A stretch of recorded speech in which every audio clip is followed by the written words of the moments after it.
중요한 작전회의 중이다. 여군년이 낄 자리가 아니야. 썩 꺼져라. 정적. 아니. 폭발 직전에 고요함만이 감돌던 수도방 위사령부 수도방 지하 B3 작전회의실의 공기가 거대한 고함 소리에 찢겨나갔다.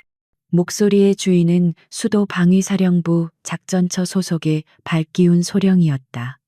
그는 육중한 몸을 벌떡 일으켜 세웠고 그가 앉아있던 의자가 뒤로 밀려나며 바닥에 날카로운 마찰음을 냈다. 모든 시선이 회의를 주관하던 단상 앞, 그리고 박소령의 분노를 정면으로 받고 있는 한 사람에게로 쏠렸다. 정보처 소속의 문 중위. 그녀는 국제 정상회담 관련 안보 위협 요소를 브리핑하던 중이었다. 이제 막 군 생활을 시작한 티가 역력한 앳된 얼굴의 젊은 여군 장교였다. 문 중위의 얼굴은 종이장처럼 하얗게 질렸다. 그녀의 손에 들려있던 레이저 포인터가 가느다란 떨림과 함께 바닥으로 툭 떨어졌다. 그녀는 입술을 달싹였지만 어떤 목소리도 내지 못했다. 눈에는 공포와 수치심이 뒤섞인 눈물이 핑 돌았다. B3 회의실을 가득 채운 수십 명의 장교들 앞에서 공개적으로 모욕을 당한 것이다. 회의를 주관하던 주임 참모 최 대령이 당황한 기색으로 자리에서 반쯤 일어섰다. 그는 곤란한 표정으로 두 손을 내저으며 박소령을 진정시키려 애썼다. 박소령, 진정하게. 여긴 중요한 회의 자리일세. 아무리 그래도 말이 좀 심하지 않은가. 하지만 발기운 소령은 멈출 생각이 없어 보였다. 오히려 최 대령의 미적지근한 재지는 그의 오만함에 불을 지폈다. 그는 최 대령을 무시한 채 문중위를 향해 다시 한번 손가락질하며 포효했다. 심해 뭐가 심합니까? 저딴 계집애가 만든 쓰레기 같은 보고서 때문에 지금 우리 모두의 시간이 낭비되고 있지 않습니까? 그는 단상으로 성큼성큼 걸어가 문중위가 막 넘기려던 브리핑 자료를 거칠게 움켜쥐었다. 종이 뭉치를 구겨든 그는 그것을 문중위의 얼굴 앞에 흔들었다. 이게 작전 계획에 도움이 된다고 생각하나 소설을 써놨군. 소설을 여군들은 이래서 안 돼. 커피나 타고 서류 정리나 할 것이지. 감히 어디 작전회의에 끼어들어. 박소령의 거친 목소리가 방탄 콘크리트로 마감된 회의실 벽을 때리고 울렸다. 그의 육중한 체구와 위압적인 태도에 회의실에 모인 다른 장교들은 그저 눈치만 볼 뿐 누구 하나 감히 그를 제지하지 못했다.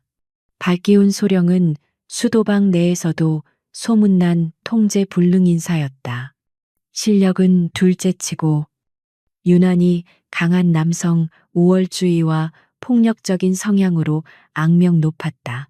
그는 자신의 배경과 육군사관학교 선배 라인을 믿고 아나무인으로 행동했다. 특히 여군이나 비전투 부대 출신 장교들을 향한 그의 경멸은 상상을 초월했다. 그에게 여군이란 그저 군대의 구색을 맞추기 위한 장식품에 불과했다. 최 대령은 이마에 흐르는 식은땀을 닦으며 다시 한번 입을 열었다. 박소령, 일단 자리에 앉게. 문중위의 보고 내용은 정보처에서 검토를 마친 사안일세. 자네가 개인적인 감정 박소령이 최 대령의 말을 잘랐다. 그는 코웃음을 치며 회의실 전체를 둘러보았다. 보십시오. 대령님, 여기 계신 분들 모두 저와 같은 생각일 겁니다. 이런 중요한 시기에 이런 애들 장난 같은 보고서나 듣고 있을 시간이 없습니다. 당장 저 여군을 회의실에서 쫓아내십시오. 그리고 작전처에서 준비한 실제적인 계획으로 넘어가시죠. 회의실은 다시 침묵에 잠겼다. 몇몇 장교는 박소령의 말에 동조하는 듯 고개를 끄덕였고 몇몇은 불편한 듯 시선을 피했다. 문중이는 더 이상 서 있을 힘도 없는 듯 금방이라도 주저앉을 것처럼 위태롭게 떨고 있었다. 그녀의 군복 어깨에 달린 은색 다이아몬드 중위 계급장가 그 어느 때보다 초라해 보였다. 바로 그때였다. 회의실 가장 구석. 입구에서 가장 가까운 보조 의자에 앉아있던 한 사람이 조용히 고개를 들었다.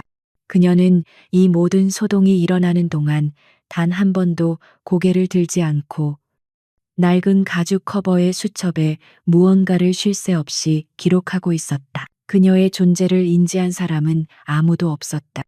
회의가 시작되기 직전 조용히 들어와 구석에 자리를 잡은 그녀를 대부분의 장교들은 오늘 회의의 기록을 담당하는 하급 부사관이나 행정장교쯤으로 여겼다. 그녀의 군복은 몸에 꼭 맞게 다려져 있었지만 눈에 띄는 훈장이나 약장 하나 없이 단출했다. 그녀의 어깨에는 문중이보다 하나 더 많은 3개의 별이 박힌 대위 계급장이 붙어 있었다. 하지만 그녀의 왜소한 체구와 조용한 태도는 그 계급장마저도 무의미하게 만들었다. 그녀는 그저 비삼 작전 회의실의 풍경 속에 녹아든 중요하지 않은 배경의 일부처럼 보였다. 그녀의 이름은 이유진 대위였다. 이유진 대위는 손에 쥔 펜의 움직임을 멈췄다.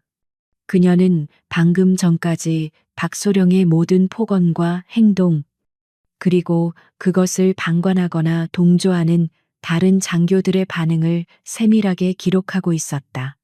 그녀가 고개를 들자 그늘졌던 얼굴이 회의실의 형광등 불빛 아래 드러났다. 화장기 없는 깨끗한 얼굴. 하지만 그 위에 떠오른 두 눈은 방금 전까지의 소동과는 전혀 어울리지 않는 얼음장 같은 냉정함을 담고 있었다. 그녀의 시선은 울고 있는 문중이도 안절부절 못하는 최대령도 아닌 여전히 단상에서 자신의 위세를 과시하고 있는 밝기운 소령의 뒷모습에 정확히 꽂혔다. 그녀의 눈은 마치 먹잇감을 포착한 맹수처럼 박소령의 모든 움직임과 발언의 의도를 꿰뚫어 보는 듯했다. 하지만 그뿐이었다. 그녀는 어떤 감정도 드러내지 않았다. 분노도, 동정심도, 공포도 없었다. 그저 차갑고 날카로운 관찰자의 시선만이 존재했다. 박소령은 자신의 등 뒤에 그토록 서늘한 시선이 꽂혀 있다는 사실을 알지 못한 채 자신의 승리를 만끽하고 있었다. 그는 구겨진 보고서를 바닥에 내던졌다. 자, 이제 이 쓰레기는 치우고 본론으로 들어갑시다. 문중이, 넌 당장. 박소령이 문중이에게 꺼지라는 마지막 명령을 내리기 위해 다시 입을 열려던 순간이었다. 회의실 구석에서 그 누구도 예상치 못했던 조용하지만 단호한 목소리가 울려 퍼졌다. 박기훈 소령. 목소리는 크지 않았지만 이상하게도 회의실의 모든 소음을 잠재우는 힘이 있었다. 그것은 박소령의 포효와는 정반대의 낮고 차분한 여성의 목소리였다. 모든 시선이 일제히 소리가 들려온 곳. 회의실 구석의 작은 여군 대위. 이유진에게로 향했다. 박기훈 소령. 동료에 대한 존중과 회의의 질서를 지켜주시길 요청합니다. 이유진 대위의 목소리는 크지 않았지만 방탄 처리된 회의실의 음향시설이 그녀의 발음을 하나하나 증폭시켜 모든 이에 애쓰고막에 명확하게 꽂아 넣었다. 그 목소리에는 떨림이나 분노, 혹은 두려움 같은 감정이 전혀 실려 있지 않았다. 그것은 마치 잘 조율된 기계가 가장 효율적인 명령어를 내뱉는 듯한 감정이 배제된 순수한 사실의 전달처럼 들렸다. 회의실의 모든 움직임이 문자 그대로 얼어붙었다. 방금 전까지 박소령의 폭언의 공포와 수치심으로 떨던 문중이조차 눈물을 멈추고 소리가 난 곳을 바라보았다. 안절부절 못하며 박소령의 눈치만 살피던 최 대령은 물론 박소령의 편에 서서 암묵적인 동조를 보내던 다른 남성 장교들까지 수십 쌍의 눈이 일제히 회의실 구석의 그 존재감 없는 여군 대위에게로 향했다. 밝기운 소령의 얼굴은 분노로 붉게 달아올랐다가 순간적인 당혹감으로 하얗게 질렸다. 그는 자신의 귀를 의심했다. 감히 이 수도방위 사령부의 실세인 자신에게, 그것도 모든 참모가 모인 이 작전회의실에서 저런 풋내기 계집애가 요청이라는 이름의 명령을 내린단 말인가. 그는 천천히, 아주 천천히 고개를 돌렸다. 마치 녹슨 기계 관절처럼 삐걱거리는 소리가 들리는 듯했다. 그의 시선이 이유진 대위를 찾아냈다. 그녀는 이미 자리에서 일어나 있었다. 언제 일어났는지 알 수 없을 만큼 조용한 움직임이었다. 그녀는 의자를 뒤로 빼는 소리 하나 내지 않고 그저 꼿꼿하게 서 있었다. 박소령은 이유진 대위를 위아래로 훑어보았다. 가녀린 어깨, 잘록한 허리, 전투복으로 가렸음에도 드러나는 왜소한 체구, 그리고 그녀의 어깨에 달린 자신보다 2계급이나 아래인 대위 계급장. 그의 시선이 3개의 은색 다이아몬드에 머물렀다. 순간 박소령의 굳었던 얼굴이 경련하듯 일그러지더니 이내 참을 수 없다는 듯한 거대한 웃음소리가 터져나왔다. 하하하하하하하. 그의 웃음소리는 회의실 전체를 울렸다. 그것은 유쾌함의 웃음이 아니라 상대를 철저히 짓밟고 경멸하기 위한 모욕감이 가득 담긴 소리였다. 그는 배를 잡고 웃다가 눈물까지 찔끔 닦아내는 신용을 했다.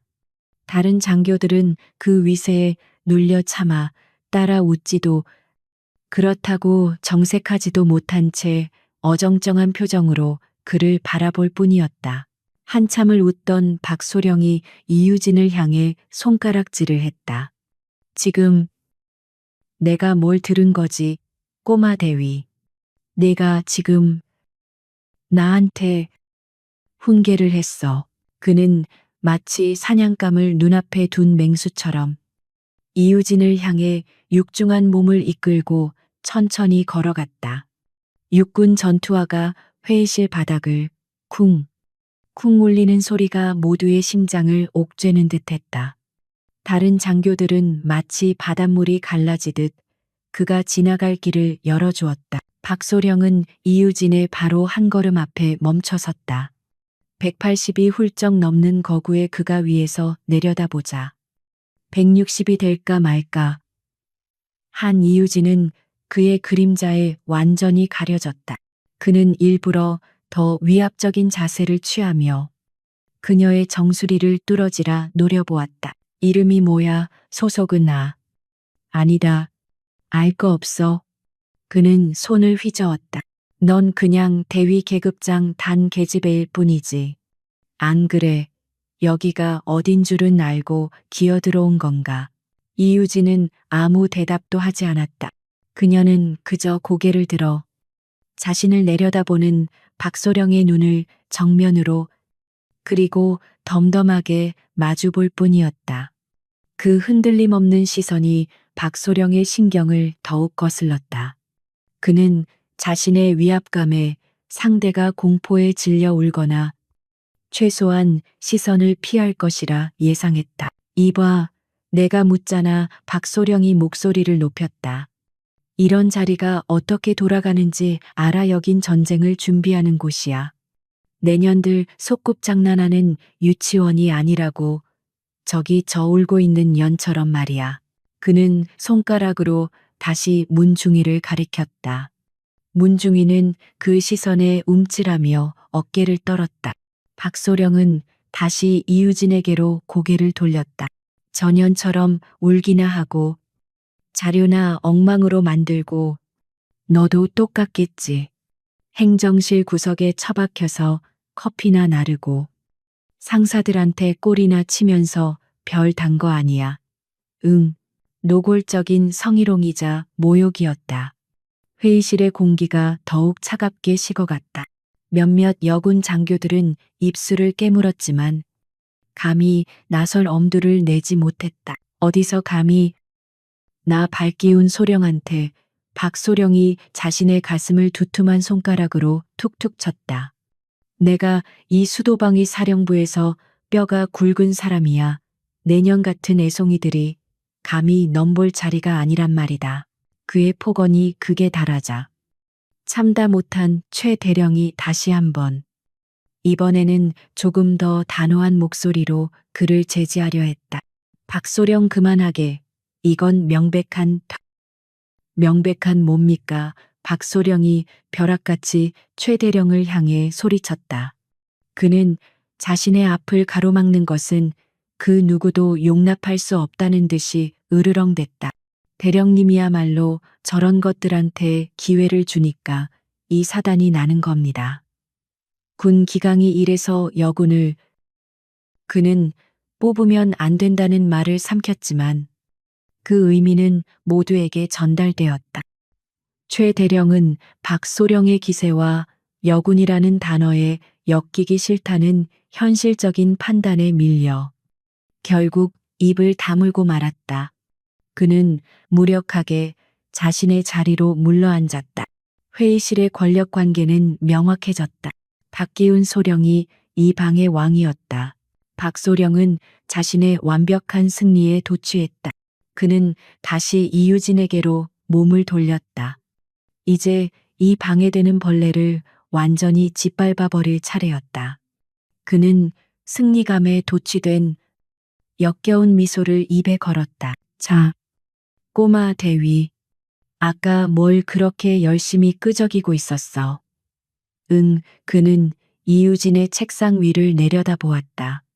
그곳에는 그녀가 가져온 것으로 보이는 낡은 가죽 수첩 하나만이 덩그러니 놓여 있었다. 뭘 내가 한 말 다 받아 적었나?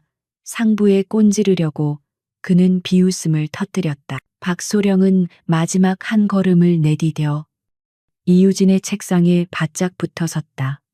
그는 그녀가 고개를 한참 뒤로 젖혀야만 자신을 볼 수 있도록 거대한 몸으로 그녀를 완전히 찍어 눌렀다.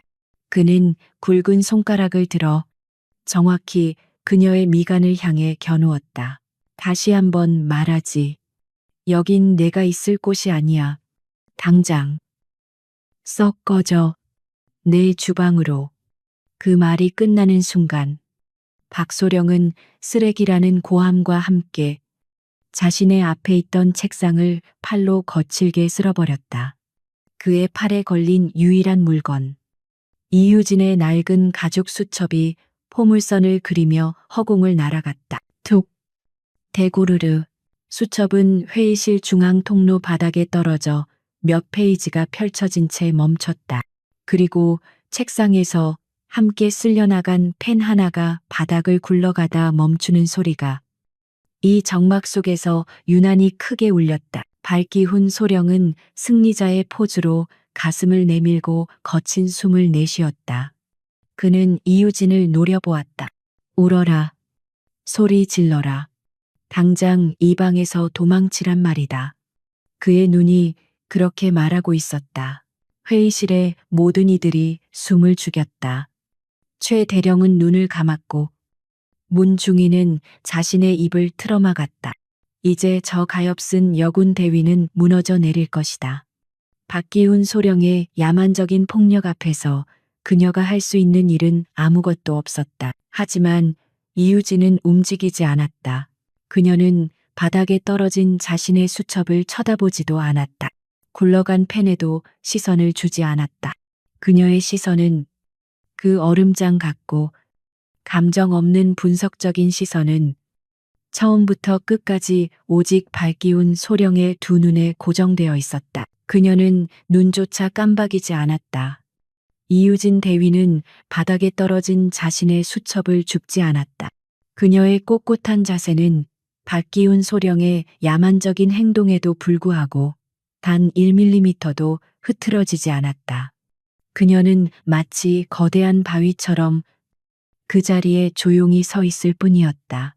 그녀의 시선은 여전히 조금의 흔들림도 없이 승리감에 도취되어 자신을 짓누르고 있는 박소령의 얼굴에 고정되어 있었다. 그토록 노골적인 모욕과 물리적인 위협에도 불구하고 그녀의 눈동자에서는 공포나 분노, 심지어 당혹감조차 찾아볼 수 없었다. 오직 차가운 관찰자의 시선만이 존재할 뿐이었다. 이유진의 예상 밖의 반응에 박소령은 순간 당황했다. 그는 상대가 울부짖거나 최소한 겁에 질려 뒷걸음질 칠 것이라 기대했다. 하지만 이 왜소한 여군 대위는 마치 두꺼운 방탄유리를 사이에 둔 것처럼 그의 분노를 정면으로 마주하고 있었다. 이 무반응은 박소령의 자존심을 더욱 자극했다. 그는 자신이 무시당했다고 느꼈다. 뭐야? 인연이 박소령이 경멸과 분노가 뒤섞인 목소리로 다시 한번 그녀를 위협하려 입을 여는 순간이었다. 이유진 대위가 먼저 입을 열었다. 그녀의 목소리는 여전히 낮고 차분했지만 이번에는 얼음 조각 같은 날카로운 권위가 묻어났다. 발기운 소령. 그녀는 박소령의 눈을 똑바로 응시하며 마치 법정에서 피고의 죄목을 열거하는 검사처럼 또렷하게 말했다. 방금 전 본인의 행동으로 군 형법 제47조 상관 모욕 혐의가 추가되었음을 고지한다. 회의실의 공기가 순간적으로 얼어붙었다. 상관 모욕이라는 단어가 비삼 회의실의 차가운 벽을 때리고 되울렸다. 수십 명의 장교들이 자신의 귀를 의심했다. 박기훈 소령은 잠시 그 말의 의미를 이해하지 못했다. 그의 뇌는 상관과 모욕이라는 단어를 조합하려 했었지만 눈앞의 이 대위 계급장과는 도저히 연결되지 않았다. 그는 잠시 멍한 표정을 짓다가 이내 이 상황이 거대한 농담이라도 되는 것처럼 다시 한번 폭소를 터뜨렸다. 상관 하상관이라고. 내가 내 상관이라는 거야. 박소령은 배를 잡고 웃으며 주위를 둘러보았다. 여러분, 인연이 하는 말 좀 들어보십시오. 이 꼬마 대위가 나 박기훈 소령의 상관이랍니다. 하하하.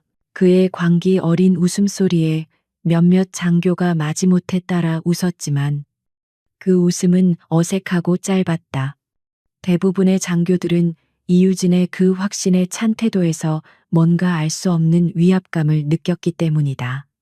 저 여자는 미쳤거나 혹은 정말로 무언가를 가지고 있거나. 박소령은 웃음을 뚝 그쳤다. 그는 이유진의 얼굴 바로 앞까지 자신의 얼굴을 들이밀었다. 그의 입에서 풍기는 역한 담배 냄새가 이유진의 얼굴에 닿았다. 이봐, 계집애. 네가 지금 무슨 짓을 하고 있는지 알아. 감히 소령한테 상관. 그는 자신의 어깨에 달린 소령 계급장 무궁화 하나를 손가락으로 거칠게 툭툭 쳤다. 그리고는 이유진의 어깨에 달린 대위 계급장 다이아몬드 3개를 경멸적으로 노려보았다. 계급 사회인 군대에서 대위가 소령에게 상관 운운하는 것은 명백한 하극상이자 정신 나간 짓이었다. 네가 오늘 단단히 미쳤구나. 좋아. 내년에 그 죗값 내가 톡톡히 치르게 해주마. 어디서 굴러먹. 발기훈 소령. 이유진이 박소령의 말을 다시 한번 단호하게 끊었다. 그녀의 목소리는 이제 단순한 차가움을 넘어 강철 같은 단단함을 머금고 있었다. 이유진은 더 이상 그와 불필요한 언쟁을 할 필요가 없다는 듯 무표정한 얼굴로 자신의 전투복상의 왼쪽 가슴 주머니에 손을 넣었다. 그녀의 움직임은 느리고 침착했지만 그 어떤 위협적인 동작보다도 회의실의 모든 시선을 집중시켰다. 박소령은 그녀가 무엇을 꺼내려는지 의아한 눈으로 지켜보았다. 담배 혹은 사직서라도 그의 머릿속에 온갖 비웃음이 스쳐 지나갔다. 이유진의 손이 주머니에서 나왔다. 그녀의 손에는 낮고 해진 군용수첩 크기의 검은색 가죽 지갑이 들려 있었다. 그것은 군인이라면 누구나 하나쯤 가지고 있을 법한 아주 평범해 보이는 물건이었다. 박소령은 뭐야? 그 쓰레기는 라며 비웃음을 날리려 했다. 하지만 이유진은 그에게 비웃을 기회조차 주지 않았다. 그녀는 지갑을 여는 대신 그것을 박소령의 눈앞에서 천천히 그리고 정확하게 펼쳐 보였다. 촥! 가죽 지갑이 열리는 소리와 함께 그 안에 들어있던 내용물이 형광등 불빛을 받아 번쩍였다. 그것은 붉은색이었다. 아주 짙고 위압적인 피와 같은 진홍색 바탕의 카드. 카드의 중앙에는 대한민국 국방부를 상징하는 거대한 금빛 태극 마크와 무궁화 문양이 선명하게 박혀 있었다. 그리고 그 아래에는 발기운 소령이 평생 동안 그저 소문으로만 듣고 단 한 번도 실물로 본 적 없었던 군대 내 모든 장교들의 공포의 대상이 되는 두 단어가 굵은 고딕체로 새겨져 있었다. 국방부 특별감찰관 신분증. 발기운 소령의 호흡이 멎었다. 그의 눈동자가 지진이라도 만난 듯 격렬하게 흔들렸다. 웃음기가 사라진 그의 얼굴은 순식간에 핏기가 가시며 회의실 벽처럼 하얗게 질려갔다. 그는 자신의 눈을 의심하며 그 붉은 카드를 다시 확인했다. 사진. 이유진 대위의 무표정한 증명사진이 붙어 있었다. 직책 제3감찰팀장. 성명 대위 이유진. 이게 뭐야? 박소령의 입에서 바람 빠지는 소리가 새어나왔다. 이유진은 그 붉은색 죽음의 카드를 박소령의 눈앞에 고정한 채 그의 동공이 공포로 수축하는 과정을 냉정하게 지켜보았다. 그리고 그녀는 마지막 확인 사살을 가했다. 국방부 직할 특별감찰관실 제3감찰팀장 이유진 대위. 그녀의 목소리가 회의실 전체에 울려 퍼졌다. 본인은 국방부 장관의 직속 명령에 의거 수도 방위사령부의 전반적인 지휘 역량 및 군 기강 실태를 평가하기 위해 파견되었다. 발기운 소령. 귀관은 방금 직무 수행 중인 국방부 특별감찰관을 상관 모욕 및 직무방해 혐의로 현장 체포 요건을 충족시켰다. 와. 누군가의 입에서 절망적인 탄성이 터져 나왔다. 그것은 회의를 주관하던 최 대령의 목소리였다. 그의 얼굴은 이제 하얗다 못해 시퍼렇게 질려 있었다. 그는 자리에서 벌떡 일어나 믿을 수 없다는 표정으로 이유진과 발기운을 번갈아 쳐다보았다. 회의실은 아수라장이 되었다. 방금 전까지 박소령의 편에 서서 조용히 동조하던 장교들, 혹은 방관하던 장교들 모두가 경악과 공포에 휩싸였다. 그들의 얼굴에는 우리는 어떻게 되는 거지? 라는 공포가 역력했다. 국방부 특별감찰관실. 그것은 군대라는 거대한 조직 내에서도 가장 비밀스럽고 가장 강력한 권한을 지닌 왕의 그림자 같은 조직이었다. 그들은 장관 직속으로 움직이며 계급 고하를 막론하고 군 내부의 모든 비리와 부조리를 척결하는 임무를 맡고 있었다. 그들의 신분증은 그 어떤 부대의 지휘관보다도 우선하는 절대 권력의 상징이었다. 그들은 사단장이라도 현장에서 체포할 수 있는 권한을 지녔고 그들의 감찰 보고서 한 줄에 수많은 장성들의 목이 날아갔다. 그런 무시무시한 존재가 저렇게 가녀리고 존재감 없던 대위의 모습으로 자신들의 심장부인 B3 작전회의실에 앉아 있었다는 사실을 그들은 믿을 수가 없었다. 박기훈 소령은 다리가 풀린 듯 휘청거렸다. 그의 거대한 몸이 더 이상 지탱할 힘을 잃고 무너지는 듯했다. 그는 간신히 책상 모서리를 붙잡고 버텼다. 거짓말, 합성, 위조. 그는 미친 사람처럼 중얼거렸다. 내년 따위가 감히.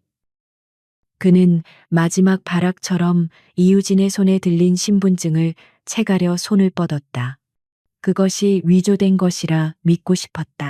그것만이 자신이 이 끔찍한 나락에서 벗어날 유일한 희망이었다. 하지만 그의 손이 이유진의 신분증에 닿기도 전에 더 빠르고 날카로운 무언가가 그의 손목을 낚아챘다. 이건 가짜야. 내년이 감히.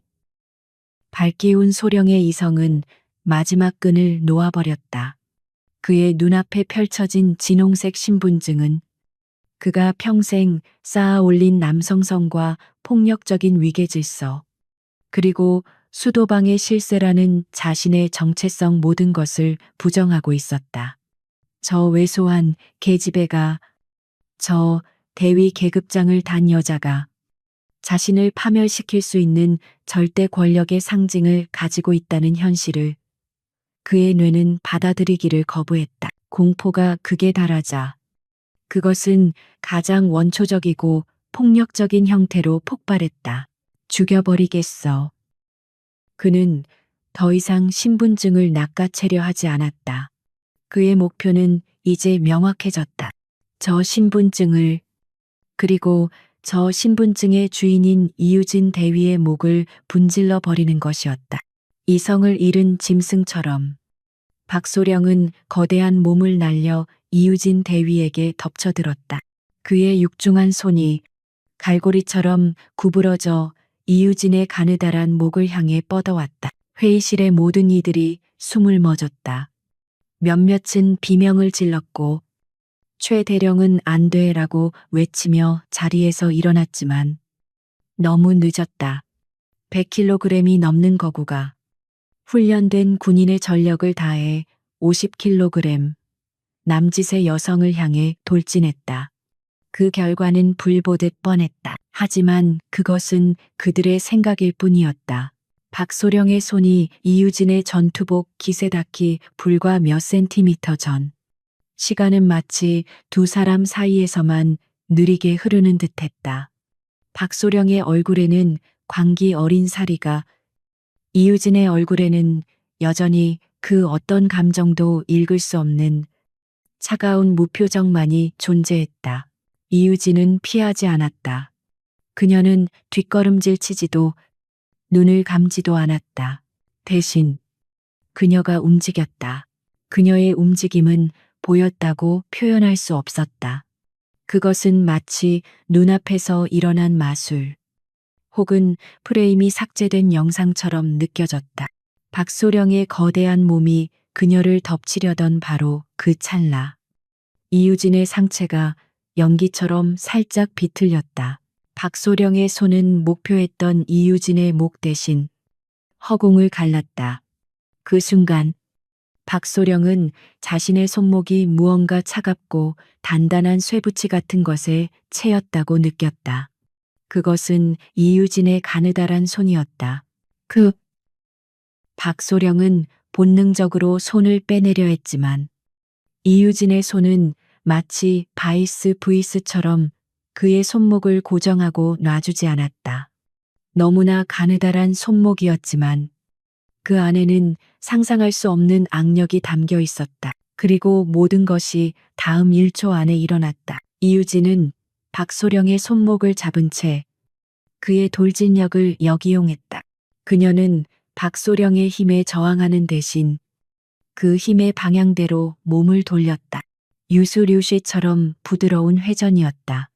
그녀의 발이 바닥을 스치며 완벽한 축을 만들었고 박소령의 거대한 몸은 자신의 힘에 이기지 못한 채 이유진의 작은 몸을 축으로 하여 거대하게 휘둘렸다. 박소령은 자신이 지금 공중에 떠 있다는 사실을 인지하지 못했다. 이유진은 잡고 있던 그의 손목을 비틀며 반대쪽 손바닥으로 그의 팔꿈치 관절을 정확하게 가격했다. 이것은 단순한 폭력이 아니었다. 특수부대에서 적 제압 및 무력화를 위해 사용하는 인체의 가장 취약한 급소와 관절을 노리는 살상 기술이었다. 오드득 회의실 전체에 마른 나뭇가지가 부러지는 듯한 끔찍하고도 건조한 소리가 울려 퍼졌다. 박기훈 소령의 입에서 인간의 것이라고는 믿기 힘든 처절한 비명이 터져나왔다. 그의 오른쪽 어깨 관절이 정상적인 방향과는 반대로 뒤틀려 꺾여버렸다. 이유진은 거기서 멈추지 않았다. 그녀는 고통으로 몸부림치는 박소령의 몸을 그대로 바닥에 내다 꽂았다. 쾅! 육중한 소리와 함께 100kg이 넘는 거구가 B3 작전회의실의 대리석 바닥에 거대한 먼지 포대처럼 처박혔다. 회의실 전체가 그 충격으로 울리는 듯했다. 회의실은 순간 절대적인 침묵에 휩싸였다. 방금 전까지 울려 퍼지던 박소령의 광기 어린 고함 소리는 이제 바닥에 처박힌 채 울리는 고통스러운 신음소리로 바뀌어 있었다. 수십 명의 장교들은 눈앞에서 벌어진 일을 도저히 믿을 수 없었다. 그들은 모두 훈련받은 군인들이었지만 방금 본 것은 그들의 상식 범주를 아득히 초월해 있었다. 한순간이었다. 단 2초. 거구의 소령이 달려들었고 가느다란 대위가 그를 처리했다. 그것은 싸움이나 격투가 아니었다. 그것은 제압이었고 무력화였으며 처형에 가까웠다. 이유진 대위는 박소령의 등 뒤, 정확히는 방금 탈골시킨 어깨 관절의 급소 위에 자신의 전투화 무릎을 올린 채 그를 완벽하게 제압하고 있었다. 그녀는 조금의 흐트러짐도 없었다. 숨을 헐떡이지도 않았고 머리카락 한 올 흐트러지지 않았다. 그녀는 마치 방금 모기 한 마리를 잡은 듯한 아무 일도 아니라는 무표정한 얼굴로 바닥에 쓰러진 박소령을 내려다보았다. 그 모습은 인간이라기보다는 오직 임무 수행을 위해 프로그래밍된 완벽한 기계처럼 보였다. 헉, 살려, 줘.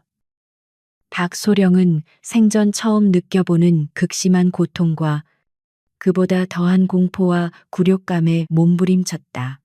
그의 오른팔은 완전히 감각이 없었고 어깨에서는 불타는 듯한 통증이 뇌까지 치고 올라왔다.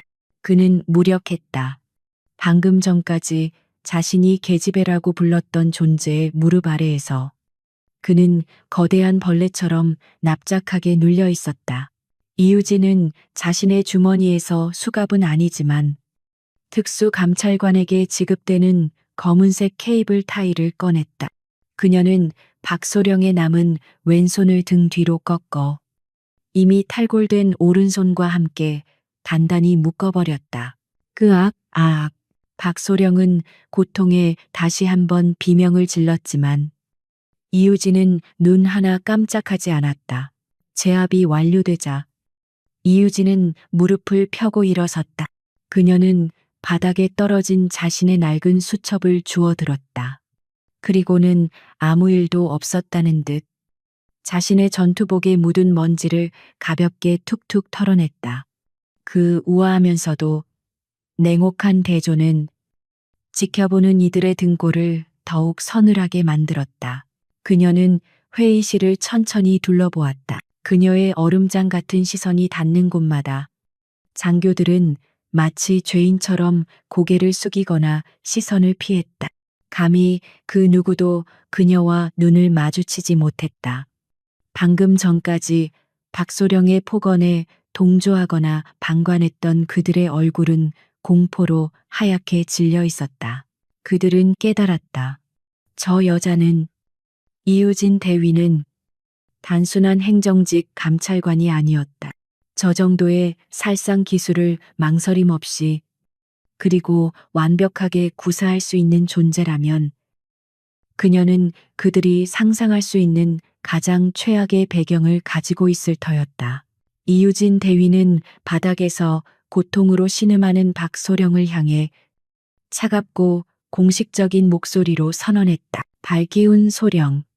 현 시간부로 귀관을 현행범으로 체포한다. 그녀는 수첩을 펼쳐 방금 전 바닥에서 주운 펜으로 무언가를 끄적이듯 말하며 그의 죄목을 하나하나 나열하기 시작했다. 죄목. 군형법 제47조.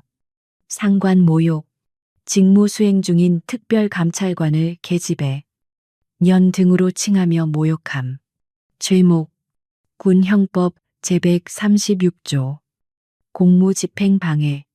특별감찰관의 신분 고지에도 불구하고 고의적인 폭언으로 정당한 직무 수행을 방해함. 그리고 방금 이유진은 펜을 멈추고 박소령을 내려다보았다. 군형법 제48조. 상관 폭행. 직무 수행 중인 상관을 살해할 의도로 폭행을 시도함. 이상 3가지 혐의로 귀관을 긴급 구속한다. 그녀의 선언은 사형 선고와도 같았다. 회의실의 모든 장교들은 발기운 소령의 군 생활이, 아니, 그의 인생이 이 순간 완전히 끝났음을 직감했다. 바닥에 쓰러진 발기운 소령의 처참한 신음소리만이 비삼 작전회의실의 무거운 정적을 깨고 있었다.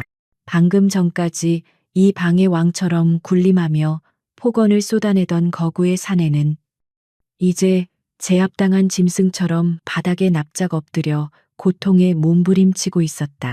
그 극명한 대비가 지켜보는 이들에게는 현실이 아닌 초현실적인 공포로 다가왔다. 이유진 대위는 자신의 선언을 마친 후 더 이상 바닥의 벌레에게는 관심이 없다는 듯 천천히 고개를 돌려 회의실의 주재자인 최 대령을 바라보았다. 최 대령은 이유진의 그 얼음장 같은 시선과 마주치자 자신도 모르게 군기가 바짝 든 자세로 허리를 꼿꼿이 세웠다. 그는 자신보다 무려 3계급이나 아래인 대위의 눈치를 보고 있었다. 아니, 그는 저 계급장이 아무 의미가 없다는 것을, 저 붉은 신분증과 방금 전에 압도적인 무력이 모든 것을 덮어버렸다는 것을 본능적으로 깨달았다. 이유진 대위. 아니, 최 대령은 뭐라고 불러야 할지 몰라 쩔쩔맸다. 감찰팀장님이라고 불러야 할까? 그는 식은땀이 흐르는 손을 바지에 문지르며 말을 더듬었다. 이건 정말. 그러니까 박소령이 잘못한 것은 맞습니다만 그래도 수도방위 사령부의 현역 소령을 이렇게 회의 중에 그는 차마 폭력적으로 제압해도 되느냐는 말을 끝까지 내뱉지 못했다. 그저 이 끔찍한 상황을 어떻게든 수습하고 싶은 마음뿐이었다. 그는 박소령 개인의 일탈로 이 사태를 축소하고 자신의 부대에 대한 감찰의 칼날이 더 깊이 들어오지 않기만을 바랐다. 하지만 이유진은 그의 의도를 정확히 꿰뚫고 있었다. 그녀의 목소리는 최 대령의 미약한 변명보다 몇 배는 더 차갑게 회의실을 울렸다. 최 대령. 그녀는 직책을 명확히 불렀다. 수도방위 사령부의 주임 참모이자 본 회의의 주재자로서 대령은 본인의 책무를 망각했다. 최 대령의 얼굴이 굳었다. 귀관은, 이유진은 대령이라는 호칭 대신 귀관이라는 명백히 상급자가 하급자를 훈계하는 용어를 사용했다. 군 내부의 심각한 차별 행위와 위계에 의한 폭력을 눈앞에서 목격하고도 이를 방관했다. 아니, 사실상 묵인하고 동조했다. 그것은 지휘관으로서의 명백한 직무유기다. 그게 아니라 저는 최 대령이 필사적으로 변명하려 했다. 발기운 소령 한 명의 일탈이라고 생각하나 이유진의 날카로운 시선이 회의실에 앉아있던 모든 장교들을 한 명 한 명 훑었다. 그녀의 시선이 닿는 곳마다 장교들은 고개를 숙였다. 이 방에 있는 그 누구도 박소령의 폭언을 제지하지 않았다. 그것이 수도방위 사령부의 현주소인가 부조리에 침묵하고 약자가 짓밟히는 것을 당연하게 여기는 것. 그것이 당신들이 말하는 군 기강인가. 그녀의 말은 비수처럼 회의실에 있는 모든 이들의 가슴에 밝혔다. 특히 박소령의 폭언에 암묵적으로 동조하거나 심지어 희미한 미소를 지었던 몇몇 장교들의 얼굴은 잿빛이 되었다. 이유진은 최 대령을 향해 한 걸음 다가갔다. 최 대령.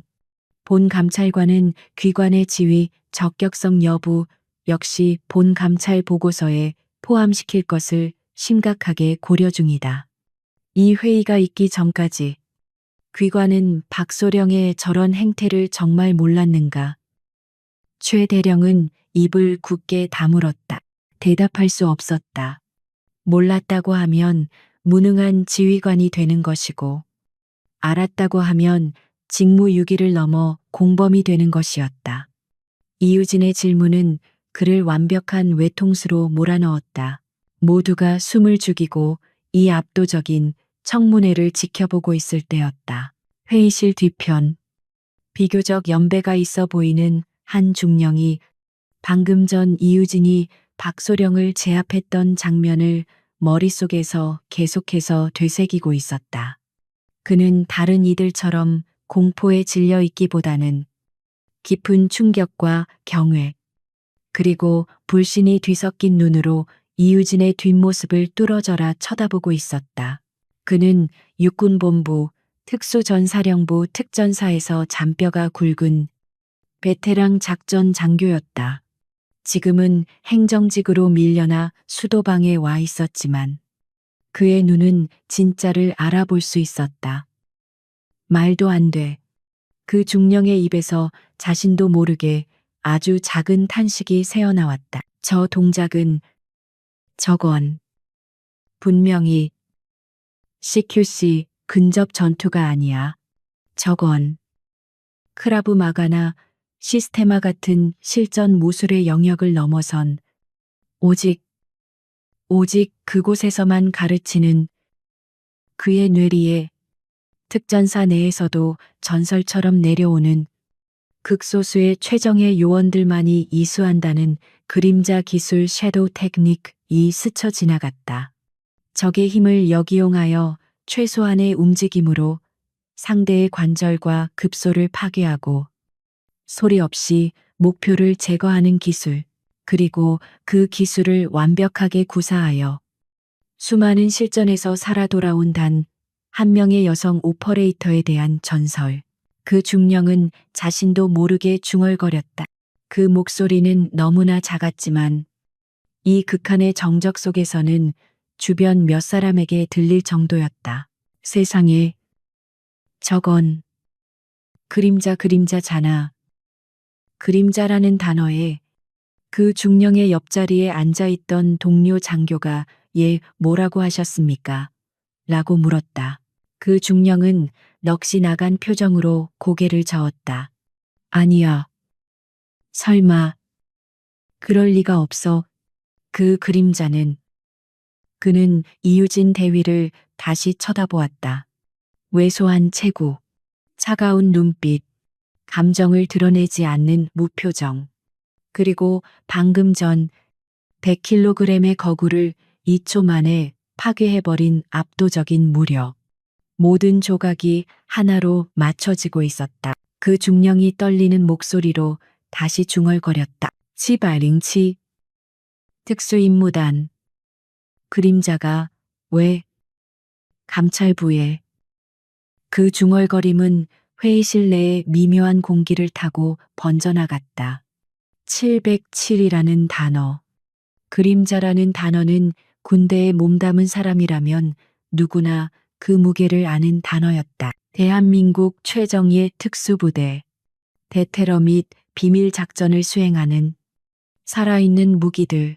이유진은 그 중얼거림을 들었는지 못 들었는지 여전히 최 대령을 압박하고 있었다. 하지만 그녀의 등장은 이미 단순한 국방부 감찰관의 등장을 넘어서고 있었다. 진실이 드러나기 시작했다. 이유진 대위는 단순히 행정고시나 군 법무관 시험을 통해 감찰관이 된 엘리트 법무장교가 아니었다. 그녀의 저 냉혹한 평정심과 상대의 뼈를 부수는데 일말의 망설임도 없는 저 치명적인 기술은 서류 더미와 법전 속에서 배울 수 있는 것이 아니었다. 저것은 수백, 수천 번의 실전 훈련과 어쩌면 실제 상황을 겪으며 피와 죽음의 경계에서 체득한 살인 기술이었다. 회의실의 장교들은 이제 이유진을 공포의 대상이 아닌 경외의 대상으로 바라보기 시작했다. 그녀는 국방부 특별감찰관이었다. 동시에 그녀는 707 특수임무단 백호부대 출신의 전설적인 오퍼레이터, 그림자였다. 이유진은 아프가니스탄 파병, 레바논 동명부대 등 공식적인 파병 기록 외에도 국방부의 이름으로 차마 기록할 수 없는 수많은 비공식 해외 비밀 작전에 투입되었던 인물이었다. 그녀의 손에 무력화된 테러리스트와 적대 세력은 그 수를 헤아릴 수 없었다. 그림자라는 별명은 그녀가 마치 그림자처럼 소리 없이 적의 심장부에 침투하여 임무를 완수하고 사라진다고 해서 붙여진 것이었다. 하지만 그녀는 너무 완벽했고 너무 많은 것을 알고 있었다. 그리고 그녀의 강철 같은 성정은 군 내부의 그 어떤 부조리나 타협도 용납하지 않았다. 그녀의 존재는 일부 부패한 고위 장성들에게는 눈의 가시였다. 결국 그녀는 모종의 이유로 최전선인 707에서 물러나 가장 강력한 칼이 될 수 있는 동시에 가장 위험한 감옥이 될 수도 있는 국방부 특별감찰관실로 좌천 혹은 전출되었던 것이다. 그들은 그녀가 감찰관실에서 서류나 만지며 조용히 지낼 것이라 생각했다. 하지만 그들은 틀렸다. 그들은 그림자를 사무실에 가둬둘 수 있다고 착각했다. 이유진은 최전선에서 싸우든 이 밀폐된 회의실에서 싸우든 그녀의 본질은 변하지 않았다. 그녀는 군대라는 조직을 좀먹는 적을 제거하는 임무를 수행하고 있을 뿐이었다. 그 적이 외부의 테러리스트든 내부의 박기훈 소령 같은 부패한 종양이든 그녀에게는 제거 대상일 뿐 차이는 없었다.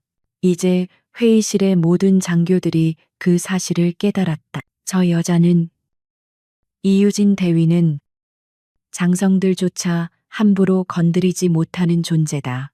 그녀는 국방부 장관의 칼이자 동시에 707의 전설이었다.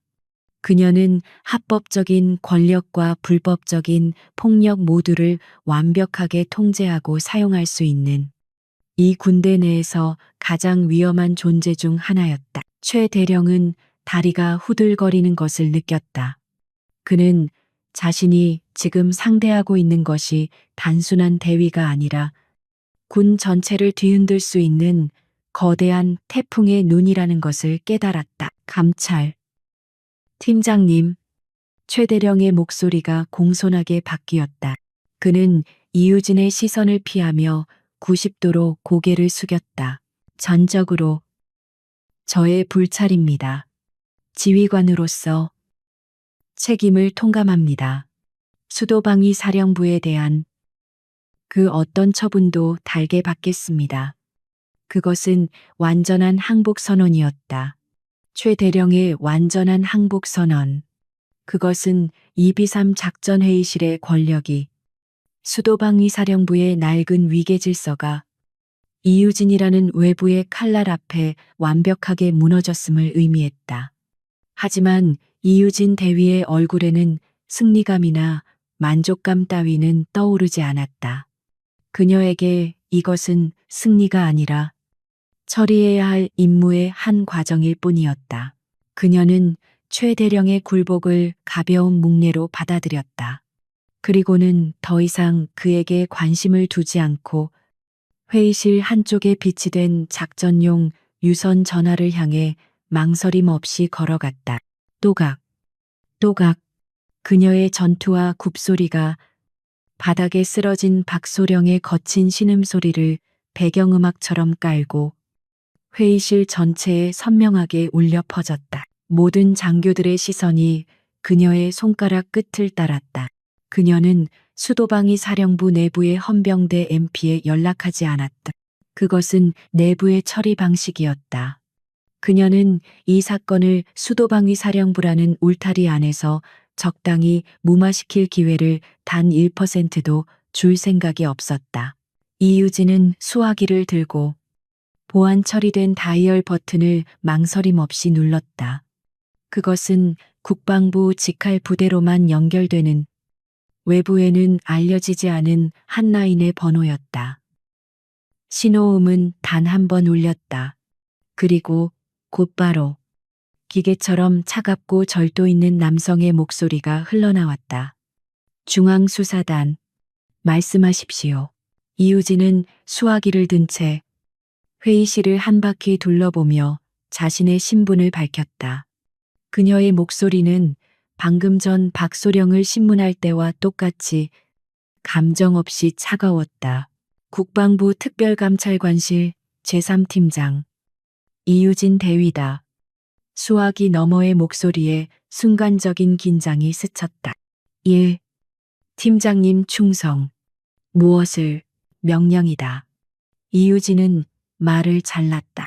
현 시간부로 수도방위 사령부 비삼작전회의실로 완전 무장 체포조 1개 팀을 즉각 출동시키도록 5분 내로 도착해야 한다. 완전 무장 체포조라는 단어에 회의실의 몇몇 장교들이 숨을 헛하고 들이마셨다. 그것은 단순한 연행이 아니라 테러리스트나 무장 탈영병과 같은 위험 인물을 확보할 때 사용되는 용어였다. 알겠습니다. 즉각 조치하겠습니다. 대상은 이유진은 바닥에서 여전히 고통으로 몸부림치는 박기훈 소령을 경멸적으로 내려다보며 말했다. 대상은 수도방위 사령부 소속 박기훈 소령. 현행범이다. 죄목은 상관 폭행 및 공무집행 방해. 현재 본인에 의해 제압 완료된 상태. 부상이 있으나 생명에는 지장 없다. 도착 즉시 신병을 확보하여 중앙수사단 조사실로 직행하도록 명령 접수했습니다. 5분 내로 도착합니다. 충성, 탁. 이유진은 용건이 끝났다는 듯 수화기를 단호하게 내려놓았다. 철컥하는 소리가 이 끔찍한 정적 속에서 유난히 크게 울려 퍼졌다.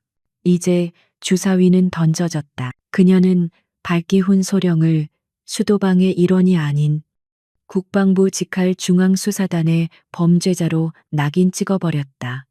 이것은 박소령의 군 생활이 끝났음을 의미하는 동시에 수도방위 사령부 전체에 대한 선전포고와도 같았다. 수도방은 이 사건에 대해 그 어떤 개입도, 변호도, 심지어 진상 파악도 할 수 없게 되었다. 이유진은 전화를 끊고 회의실 중앙으로 다시 걸어 나왔다. 그녀는 바닥에 너저분하게 흩어진 아까 문중위가 떨어뜨렸던 브리핑 자료들을 내려다보았다. 그리고 그녀는 가장 충격적인 선언을 했다. 본 감찰관의 임무 수행은 아직 끝나지 않았다. 그리고 여러분의 작전 회의 역시 마찬가지다. 모두의 시선이 그녀에게 쏠렸다. 이 아비규환 속에서 회의를 계속하겠다고 최 대령 그녀가 최 대령을 불렀다. 바닥에 쓰러진 저 폐기물이 치워질 때까지 5분의 시간이 주어졌다.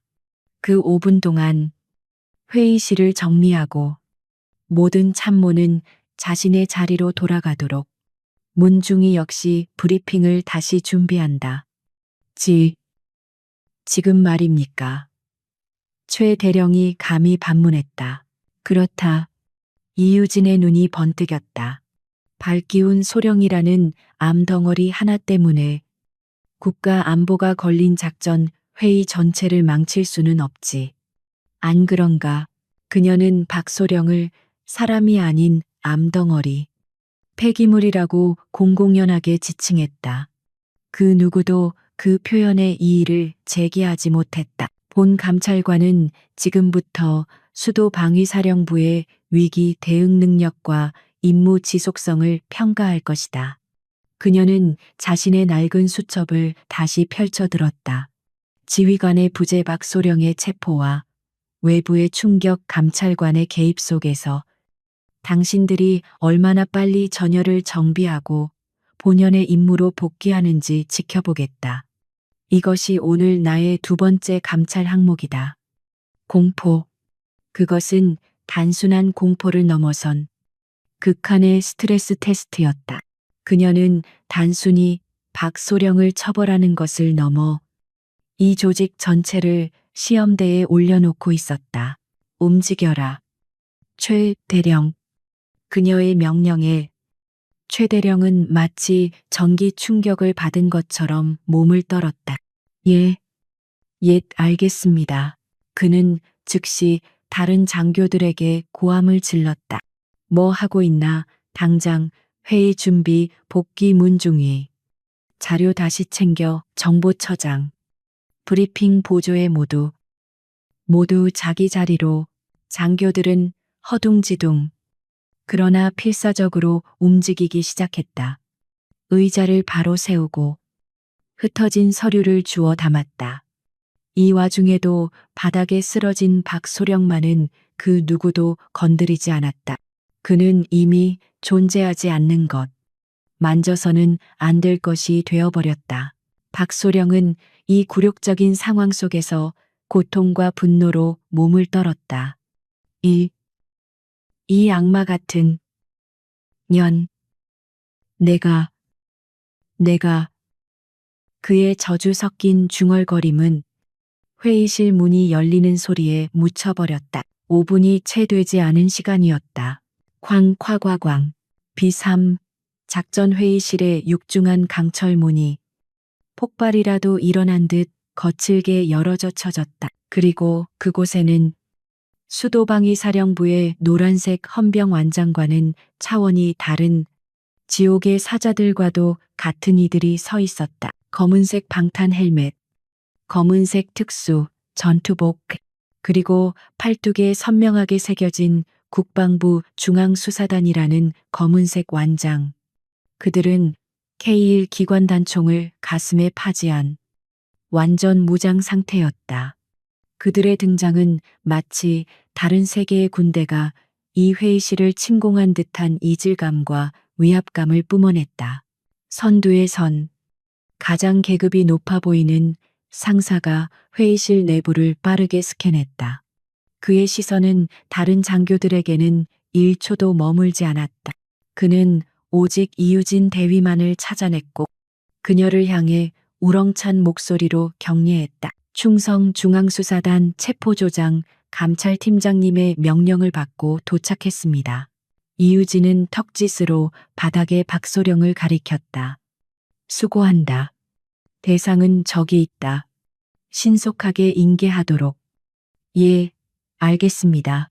체포조장 상사는 한치의 망설임도 없이 마치 훈련된 사냥개처럼 박소령을 향해 돌진했다. 2명의 무장 헌병이 그의 뒤를 따랐다. 뭐야 이 새끼들. 놓으라고. 박소령은 마지막 남은 힘을 다해 저항하려 했다. 하지만 그의 저항은 무의미했다. 체포조원들은 그의 계급 소령 따위는 안중에도 없다는 듯 극도로 거칠고 전문적인 동작으로 그의 몸을 제압했다. 악, 아악 내 어깨, 내 어깨. 박소령은 이미 탈골된 어깨가 다시 한번 꺾이는 고통에 비명을 질렀다. 하지만 헌병들은 닥쳐 라는 고함과 함께 그의 입에 재갈이라도 물릴 듯 거칠게 그를 일으켜 세웠다. 그들은 부상당한 장교를 연행하는 것이 아니었다. 그들은 범죄자를 확보하고 있었다. 자비란 없었다. 이럴 수 없어. 최 대령님, 대령님, 저 좀. 박소령은 마지막 희망처럼 최 대령을 불렀다. 하지만 최 대령은 방금 전 박소령이 문중희에게 했던 것처럼 비참하게 고개를 돌려 그의 시선을 외면해 버렸다. 이 방에서 그 누구도 이제 박소령의 편이 아니었다. 체포조는 박기훈 소령을 마치 짐짝처럼 질질 끌고 가기 시작했다. 그의 발이 바닥에 무력하게 끌리며 그가 그토록 자랑스러워했던 군화가 굴욕적인 소리를 냈다. 회의실 문을 나서기 직전 발기훈 소령은 마지막으로 이유진 대위를 돌아보았다. 그의 눈에는 고통과 굴욕을 넘어선 뼛속까지 사무치는 증오와 살이가 가득했다. 이유진은 그 시선을 피하지 않았다. 그녀는 그 붉은 증오를 자신의 차가운 무표정으로 정면에서 받아냈다. 그녀의 눈은 이렇게 말하고 있었다. 그것이 너의 최후다. 쾅, 육중한 강철문이 다시 닫혔다. 박기훈 소령이라는 암 덩어리는 그렇게 자신의 왕국이었던 비삼 회의실에서 완전히 그리고 비참하게 제거되었다. 회의실에는 무거운 침묵과 함께 무장 헌병들이 남기고 간 화약 냄새와 같은 서늘한 공기만이 남았다. 발기운 소령이 끌려나간 강철문이 닫히자 비삼 작전회의실에는 폭풍이 휩쓸고 지나간 뒤에 기이한 정적이 내려앉았다. 그 정적은 단순한 침묵이 아니었다. 그것은 수십 명의 장교들이 내쉬는 공포와 안도감이 뒤섞인 가느다란 숨소리들로 이루어진 무거운 침묵이었다. 방금 전까지 이 방을 지배했던 광기, 어린 고함 소리와 살과 뼈가 부딪히는 끔찍한 파열음, 그리고 절규에 가까운 비명소리가 마치 환청처럼 벽에 남아있는 듯했다. 장교들은 누구 하나 감히 먼저 입을 열거나 심지어 크게 숨을 쉬지도 못했다. 그들은 모두 지금 이 방의 유일한 권력자가 된 이유진 대위를 훔쳐볼 뿐이었다. 이유진 대위는 방금 전 폐기물을 치워낸 청소부처럼 자신의 전투복 상의를 다시 한번 가볍게 정돈했다. 그녀의 낡은 가죽 수첩은 이미 그녀의 손에 들려 있었다. 그녀의 얼굴에는 여전히 그 어떤 감정도 떠오르지 않았다. 마치 방금 일어난 일이 아침에 일어나 전투와 끈을 묶는 것처럼 지극히 일상적이고 당연한 일이었다는 듯이 그녀는 천천히 회의실 전방, 단상이 있는 곳으로 걸어갔다. 또각, 또각, 그녀의 발소리가 회의실의 절대적인 정적을 가르며 모두의 신경을 자극했다. 그녀는 단상 옆에 섰지만 그 위에 올라가지는 않았다. 그녀는 그럴 필요가 없었다. 그녀는 그저 그 자리에 서 있는 것만으로도 이 방의 모든 장성급 지휘관보다 더 강력한 권위를 뿜어내고 있었다. 이유진은 가장 먼저 여전히 충격에서 벗어나지 못한 채 자신의 자리에 멍하니 서 있는 최 대령을 바라보았다. 그녀의 시선이 닿자 최 대령은 마치 상관의 호출을 받은 신병처럼 화들짝 놀라며 허리를 폈다. 최 대령. 이유진의 목소리는 차가웠다. 이 작전회의는 시작부터 실패했다. 그것은 평가가 아니라 최종 판결이었다. 최 대령의 얼굴이 다시 한번 굳어졌다. 그는 어떠한 반박도 할 수 없었다. 수도방위사령부라는 대한민국의 심장을 지켜야 할 가장 중요한 조직이 고작 발기훈 소령 같은 오만하고 무능한 장교 하나의 편견과 아집에 휘둘려 작전의 본질을 놓쳤다. 국가 안보가 한 개인의 감정 쓰레기 때문에 마비될 뻔했다는 거다. 그녀의 시선이 다른 장교들을 훑었다. 그리고 여기 있는 당신들 모두가 그 실패의 공범이다. 그녀의 질책에 장교들은 고개를 떨구었다. 누구도 이의를 제기할 수 없었다. 그들은 모두 방관자였으며 동조자였다. 하지만 이유진은 말을 이었다. 적은 우리를 기다려주지 않지. 그리고 나의 감찰 임무도 끝나지 않았다. 그녀는 자신의 손에 들린 낡은 수첩을 가볍게 두드렸다. 본 특별감찰관은 지금 이 순간부로 본 작전회의의 지휘 통제권을 임시로 인수한다. 회의실의 모든 장교들이 경악했다. 최 대령조차 믿을 수 없다는 듯 눈을 크게 떴다. 지휘 통제권이라니요. 감찰팀장님, 그건 월권. 월권. 이유진의 눈이 가늘어졌다. 그 차가운 시선에 최 대령은 말을 잇지 못했다. 국방부 특별감찰관실 규정 제11조 사항. 감찰 대상 부대가 심각한 지휘, 공백이나 안보 위협 상황에 직면했다고 판단될 시 감찰관은 현장 지휘관의 임무를 정지시키고 사태 수습을 위한 긴급 지휘권을 발동할 수 있다. 최 대령. 귀관은 방금 전 이 회의를 통제하지 못함으로써 스스로 지휘 공백 상태임을 증명했다. 그녀는 모든 법적 근거를 완벽하게 꿰고 있었다. 최 대령은 입을 다물었다. 저 여자는 단순히 싸움만 잘하는 그림자가 아니었다. 그녀는 권력과 법규라는 방패와 검 모두를 쥔 완벽한 존재였다. 나의 지휘권 인수는 작전을 지시하기 위함이 아니다. 이유진이 못을 박았다. 이 회의가 정상적으로 진행될 수 있도록 질서를 바로잡고 당신들의 실제 역량을 평가하기 위함이다. 본 감찰관은 이 회의가 끝날 때까지 여기서 모든 것을 지켜볼 것이다. 당신들의 발언 하나, 행동 하나가 모두 감찰 보고서에 기록될 것이다.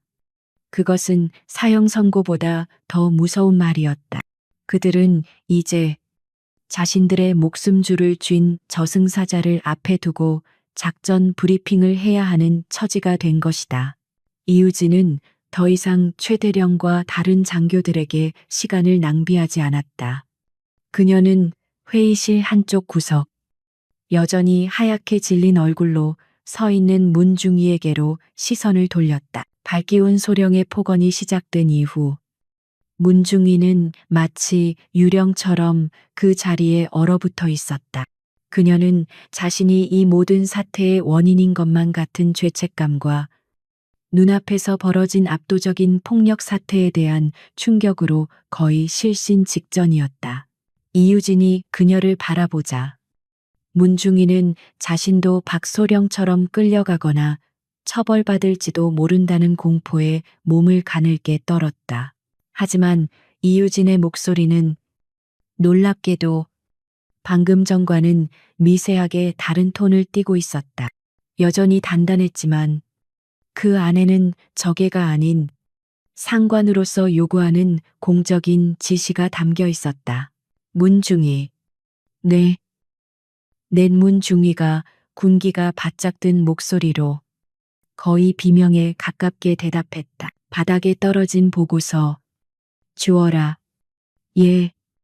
옛. 문중희는 허둥지둥 바닥에 무릎을 꿇고 아까 박소령이 내동댕이 쳤던 종이들을 주워 모으기 시작했다.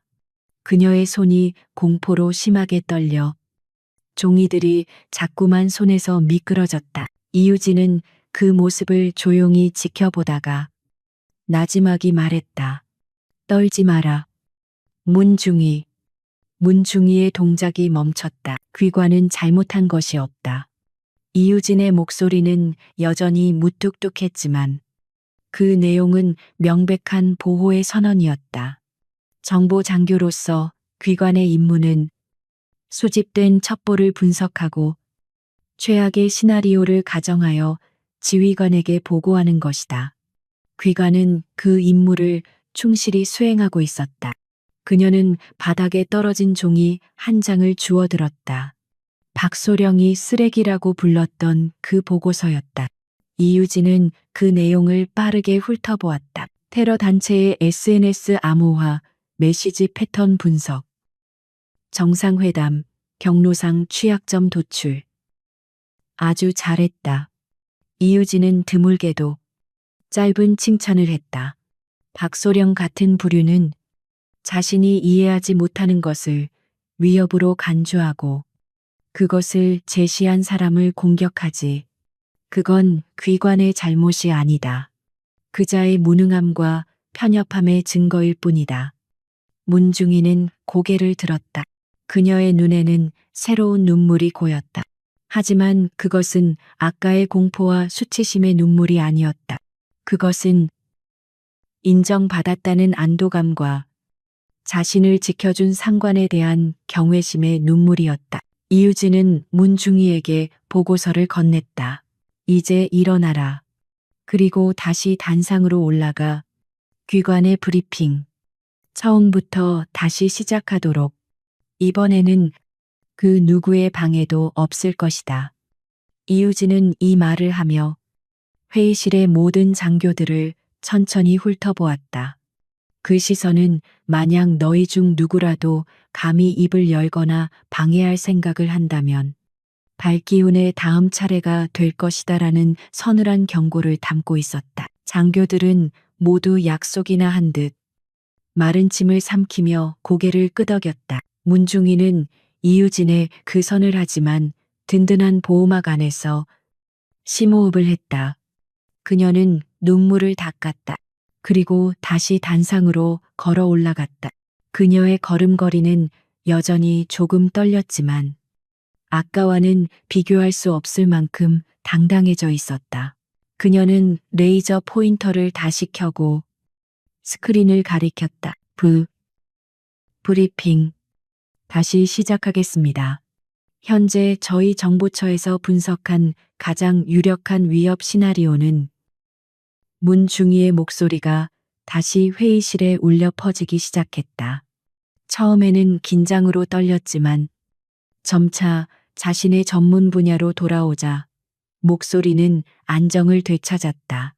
그녀는 박소령이 조롱했던 바로 그 데이터들을 하나하나 제시하며 논리적으로 위험 요소를 설명해 나갔다. 이유진 대위는 회의실 뒤편, 아까 자신이 앉았던 그 구석 자리로 돌아갔다.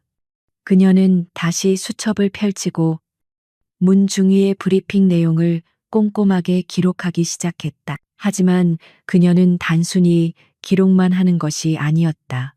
문중이의 브리핑이 핵심 부분에 이르렀을 때 이유진이 조용히 손을 들었다. 문중이가 긴장하며 예, 감찰팀장님이라고 하자. 이유진이 날카로운 질문을 던졌다. 문중이. 16페이지. 3번 시나리오. 적의 침투 경로를 A 지점으로 특정한 근거는 뭐지? B 지점의 하수도 망이 더 취약해 보이는데. 그 질문에 회의실의 작전 장교들이 모두 놀라 보고서를 뒤적였다. 그것은 그들조차 미처 생각지 못한 너무나 세밀한 작전술의 영역이었다. 문중이가 당황하며 대답했다. 그곳은 저희가 파악하기로는. 이유진이 말을 잘랐다. B 지점의 하수도 도면. 2014년도 버전 말고 2023년 7월에 보수공사한 최신 도면을 확인했나. 그곳은 보수공사를 가장하여 외부 세력이 드나들 수 있는 비밀 통로로 개조되었을 가능성이 있다.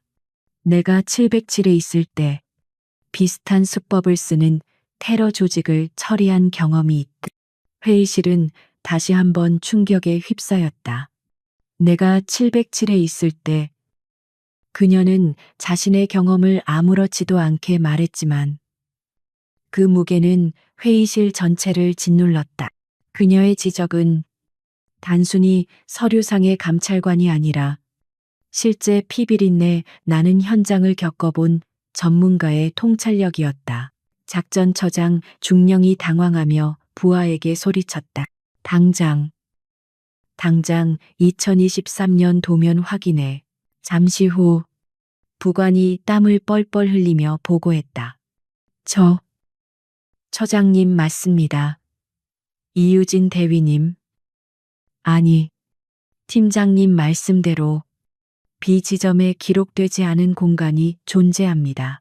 이유진은 그 말을 듣고도 표정 변화 없이 그저 수첩에 무언가를 기록할 뿐이었다. 계속해라. 문중이. 그리고 작전처는 B 지점을 포함한 모든 시나리오를 원점에서 재검토하도록. 당신들의 작전은 이미 시작부터 구멍이 뚫려 있었다. 그녀의 한마디에 수도방위 사령부의 최고 엘리트들이 모인 작전회의는 그녀가 던지는 날카로운 질문과 지적에 따라 완전히 새로운 판으로 재편되기 시작했다. 그림자는 이제 작전의 구멍까지 꿰뚫어 보고 있었다. B3 작전회의실의 문이 닫히고 발기운 소령이라는 존재가 그들의 세계에서 완전히 소멸된 지 몇 시간 후 장면은 수도방위 사령부의 지하 벙커에서 불빛 하나 새어들지 않는 또 다른 지하 공간으로 이동한다. 국방부 직할 중앙수사단 제3호 조사실. 이곳은 수도방위 사령부의 헌병대 따위와는 차원이 다른 오직 군 내부의 거악, 주억과 핵심 범죄만을 다루는 군검찰의 수술실과도 같은 곳이었다. 방은 온통 차가운 아이보리색으로 칠해져 있었고 창문 하나 없이 오직 이중으로 마감된 강철문만이 외부와의 유일한 연결 통로였다. 방의 한쪽 벽은 거대한 편도 거울 원웨이 미러리였고 천장에는 녹음과 녹화를 위한 카메라가 뻔히 그 존재감을 드러내고 있었다. 그 방 한가운데 볼품없는 철제 책상을 마주하고 발기운 소령이 앉아 있었다. 아니, 소령이라는 계급장은 이제 그에게서 찾아볼 수 없었다. 그는 땀과 굴욕으로 얼룩진 전투복 대신 수사단에서 지급한 헐렁한 회색 환자복 같은 수용복을 입고 있었다. 그의 오른쪽 팔은 군 병원에서 응급 처치를 받은 후 어깨부터 팔꿈치까지 두꺼운 붕대와 검은색 슬링에 매달려 있었다. 그의 얼굴은 핏기가 완전히 가시고 고통과 분노, 그리고 아직도 현실을 받아들이지 못하는 망연자실함이 뒤엉켜 일그러져 있었다. 그의 앞에는 그와는 정반대의 인물이 앉아 있었다. 중앙수사단 소속의 베테랑 수사관 김진태 중령이었다. 그는 안경을 쓴 평범한 행정장교처럼 보였지만 그의 눈은 이유진 대위의 그것과는 또 다른 종류의 냉철함을 담고 있었다. 그는 서류 더미를 뒤적일 뿐 박소령에게는 눈길 한 번 주지 않았다. 젠장. 박소령은 낮은 목소리로 욕설을 중얼거렸다. 어깨에서 전해오는 욱신거리는 통증보다 이 상황 자체가 주는 굴욕감이 그를 더 미치게 만들었다. 내가 누군지 알고 감히 나한테. 발기운 소령. 김중령이 서류에서 눈을 떼지 않은 채 무미건조한 목소리로 그의 말을 끊었다. 지금부터 본 조사의 녹음 및 녹화를 시작합니다. 변호인을 선임할 권리가 있으나 이미 본인이 거부했음을 확인합니다. 묵비권을 행사할 수 있으나 그것이 본인에게 유리하게 작용하지는 않을 겁니다. 이봐요. 김중령 박소령이 책상을 내리치려다 붕대로 감긴 팔의 고통에 크억하고 신음을 삼켰다. 이건 불법 감금이야. 그 미친년이. 이유진. 그년이 나한테 폭력을 썼다고. 상관 폭행은 그년이 저지른 거야. 내 어깨가. 김중령은 드디어 서류에서 고개를 들었다. 그는 안경을 고쳤으며 박소령을 마치 흥미로운 벌레라도 관찰하듯 바라보았다.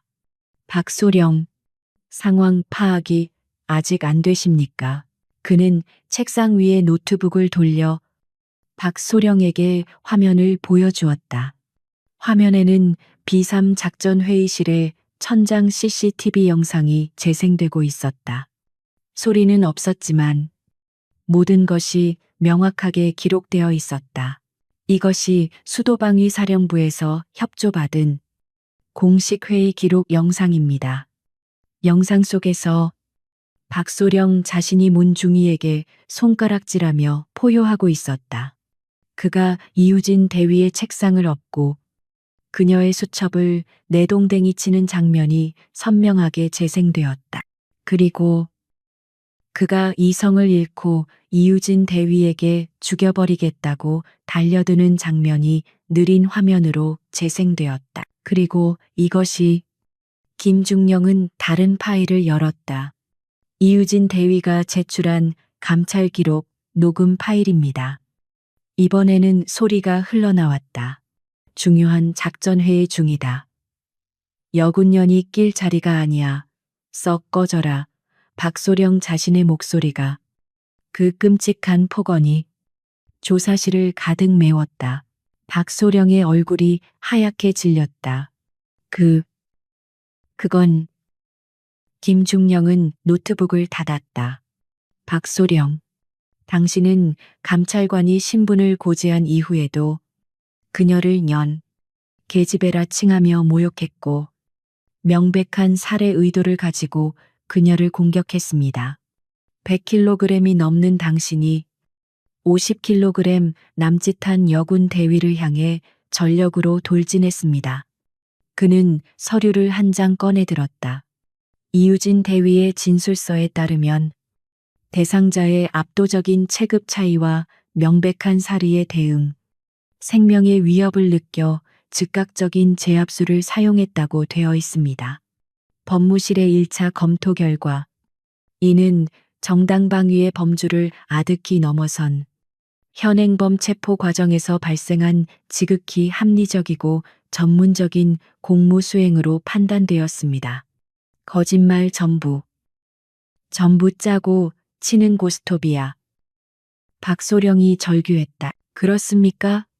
김중령이 미소를 지었다. 그것은 지극히 사무적인, 그래서 더 소름 끼치는 미소였다. 이상하군요.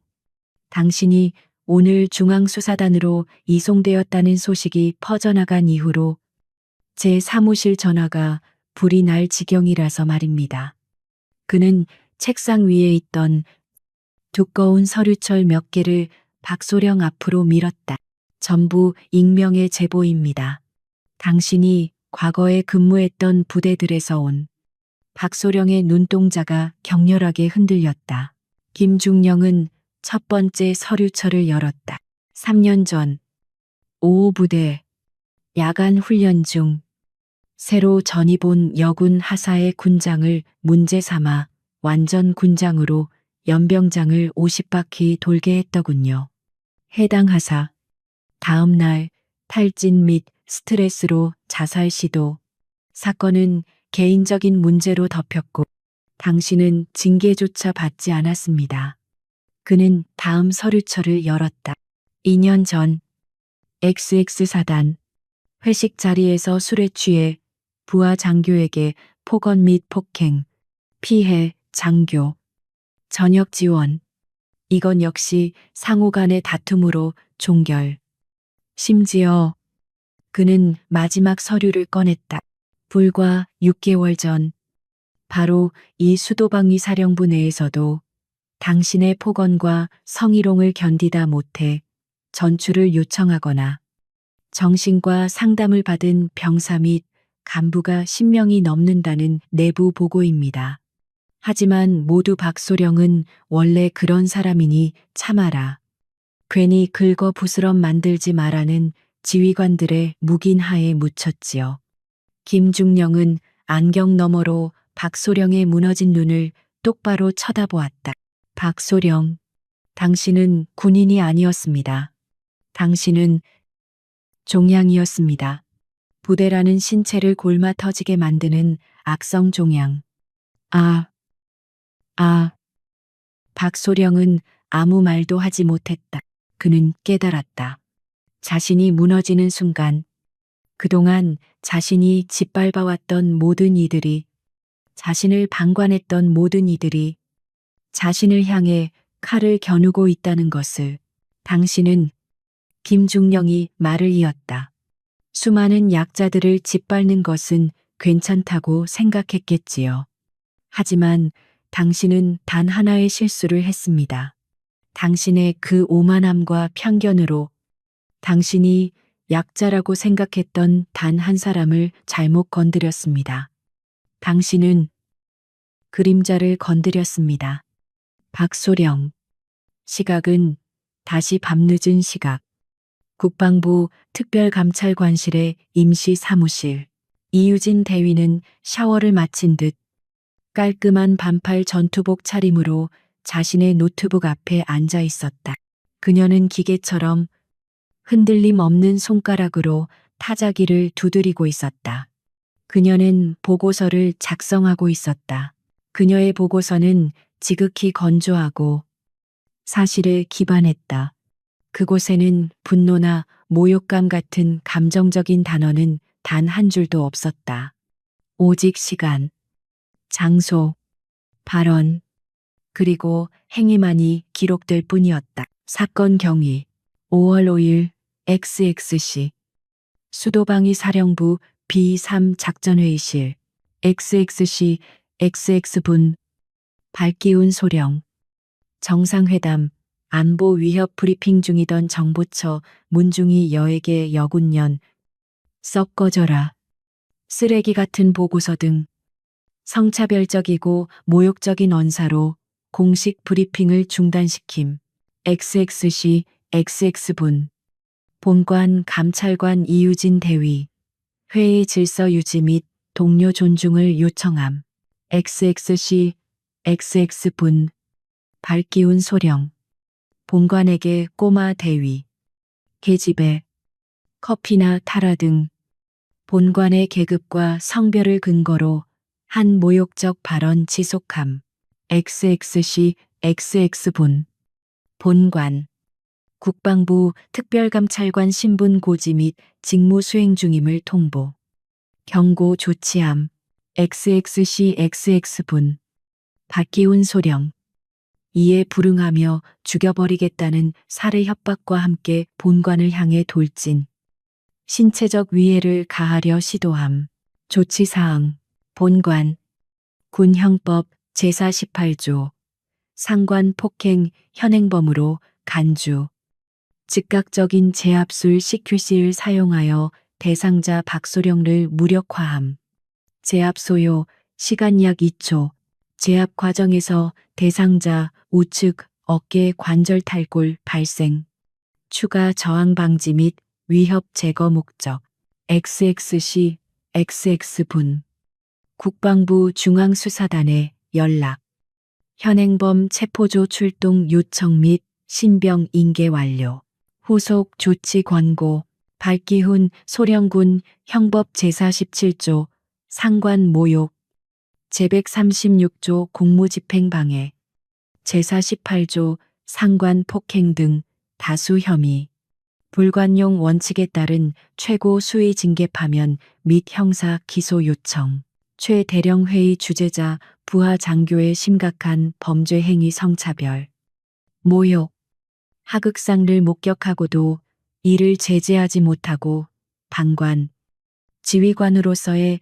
지휘권 포기 및 직무 유기에 해당 엄중 문책 보직 해임 및 징계 요청, 기타 회의 참석 장교단 상급자의 부조리 및 범죄 행위에 대한 암묵적 동조 및 방관, 수도방위 사령부 전체의 심각한 군 기강, 해이 및 조직 문화, 오염 실태 확인, 사령관 주관하 전면적인 조직 문화, 쇄신 및 재교육 프로그램, 실시 명령, 요망, 이유진은 마지막 문장을 입력하고 마침표를 찍었다.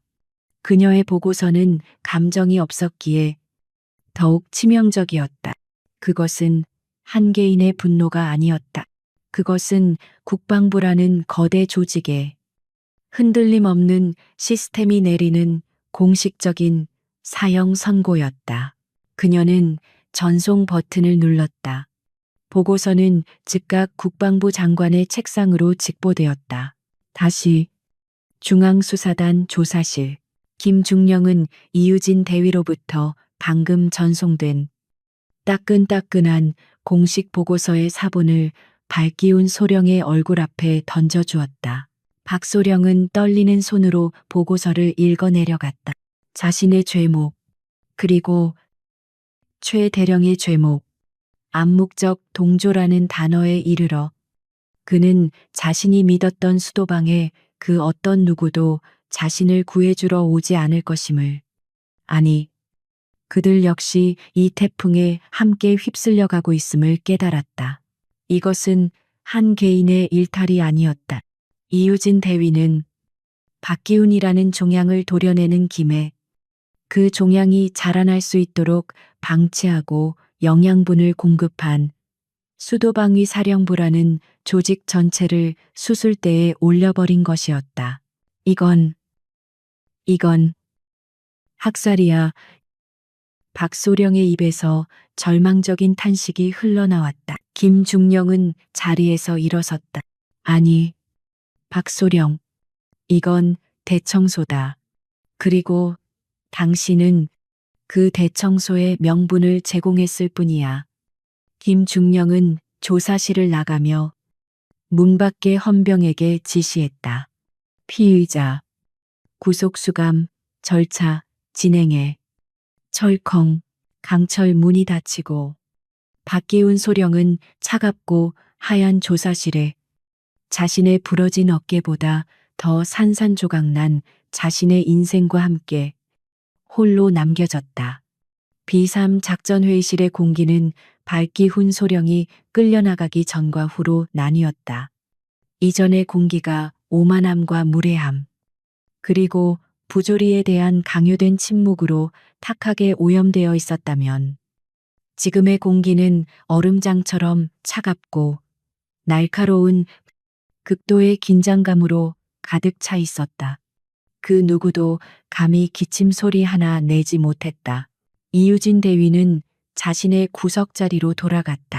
그녀는 다시 낡은 수첩을 펼쳤고 펜을 쥐었다. 그것은 관찰자의 자세였지만 이 방에 있는 그 누구도 그녀를 단순한 관찰자라고 생각하지 않았다. 그녀는 이 회의실의 공기 그 자체였으며 모든 장교들의 척추를 꿰뚫어 보는 듯한 그림자였다. 문중이, 이유진이 다시 입을 열었다.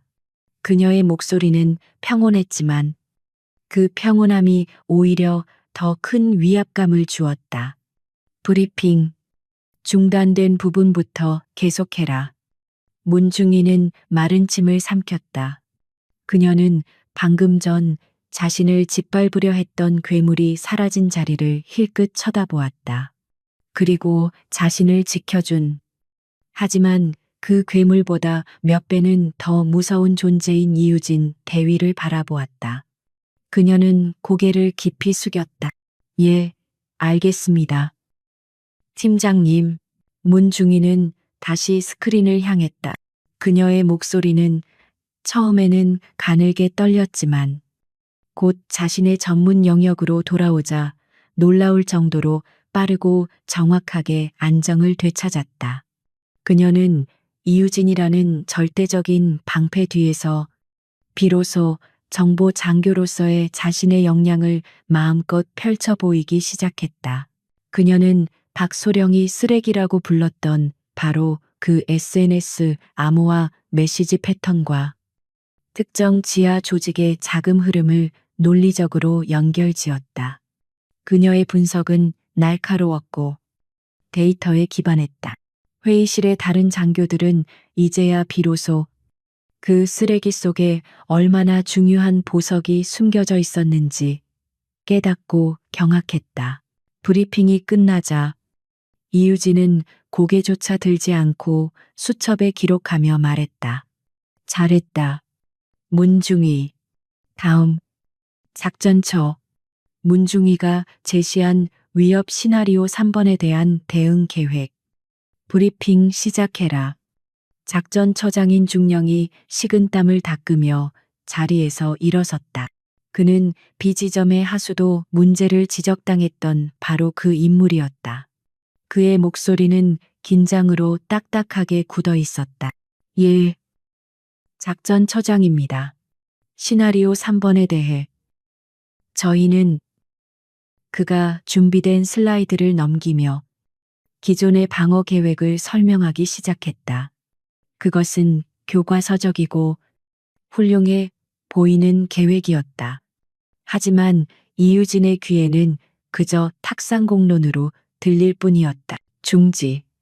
이유진의 나지막한 목소리가 브리핑을 끊었다. 작전처장의 등이 경직되었다. 이유진은 고개를 들어 그를 바라보았다. 중령. 해당 계획은 누가 봐도 A 지점에 모든 병력을 집중시키는 지극히 예상 가능한 수준이다.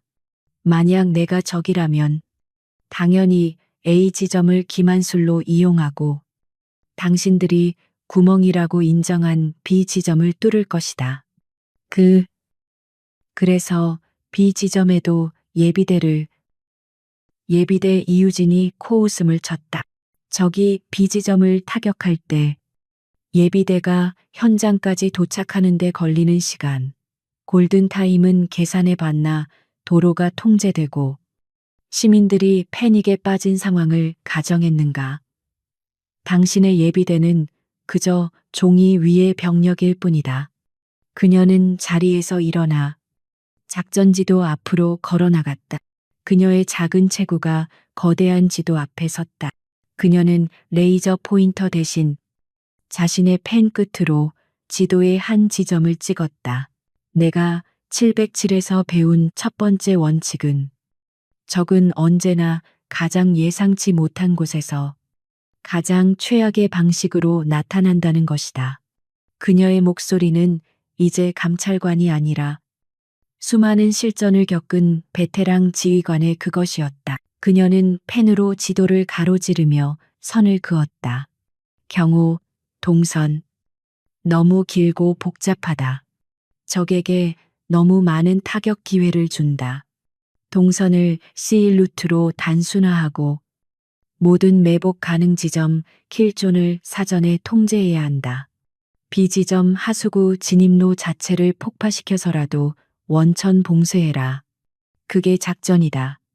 하지만 팀장님, C1 루트는 작전처장이 반박하려 했다. 경호팀과의 협조가 어렵다고 아니면 너무 단순해서 작전처의 작품처럼 보이지 않는다고 이유진의 눈이 그를 꿰뚫었다. 작전은 화려한 그림을 그리는 것이 아니다. 임무를 완수하고 인원을 살리는 것이다. 가장 단순한 것이 가장 완벽한 것이다. 회의실은 다시 한번 충격에 휩싸였다. 그녀는 단순히 감찰을 하러 온 것이 아니었다. 그녀는 이 작전 계획 전체를 수술하고 있었다. 그녀의 지적은 너무나 날카롭고 실전적이었으며 반박할 수 없는 논리로 무장해 있었다.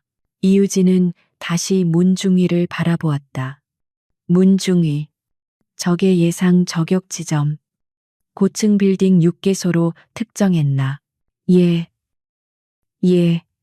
그렇습니다. 틀렸다. 이유진이 단호하게 말했다. 7번 지점을 추가해라. 저기 강 건너편에 폐쇄된 방송국 송신탑. 거리는 유효 사거리 내이고 고각 사격이 가능하며 도주로가 완벽하게 확보된다. 707의 저격수들이 가장 선호하는 지점이다. 문중위와 정보처장교들은 자신들의 분석이 한낱 아마추어의 것임을 깨닫고 얼굴이 붉어졌다.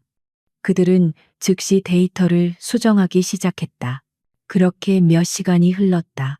비삼 작전회의실은 이유진 대위라는 그림자의 지휘 아래 그 어느 때보다 치열하고 격렬한 월게임의 현장으로 변모했다. 장교들은 더 이상 그녀의 눈치를 보지 않았다. 아니, 그들은 이제 그녀의 기준을 통과하기 위해 자신의 모든 지식과 역량을 필사적으로 쏟아붓고 있었다. 그들의 오만함은 사라졌다. 그 자리에는 전문가로서의 순수한 집중력과 진짜 전문가에 대한 경외심만이 남았다. 박기훈 소령이 쓰레기라고 불렀던 문중위의 정보 분석은 이제 작전 계획의 가장 핵심적인 축이 되어 있었다.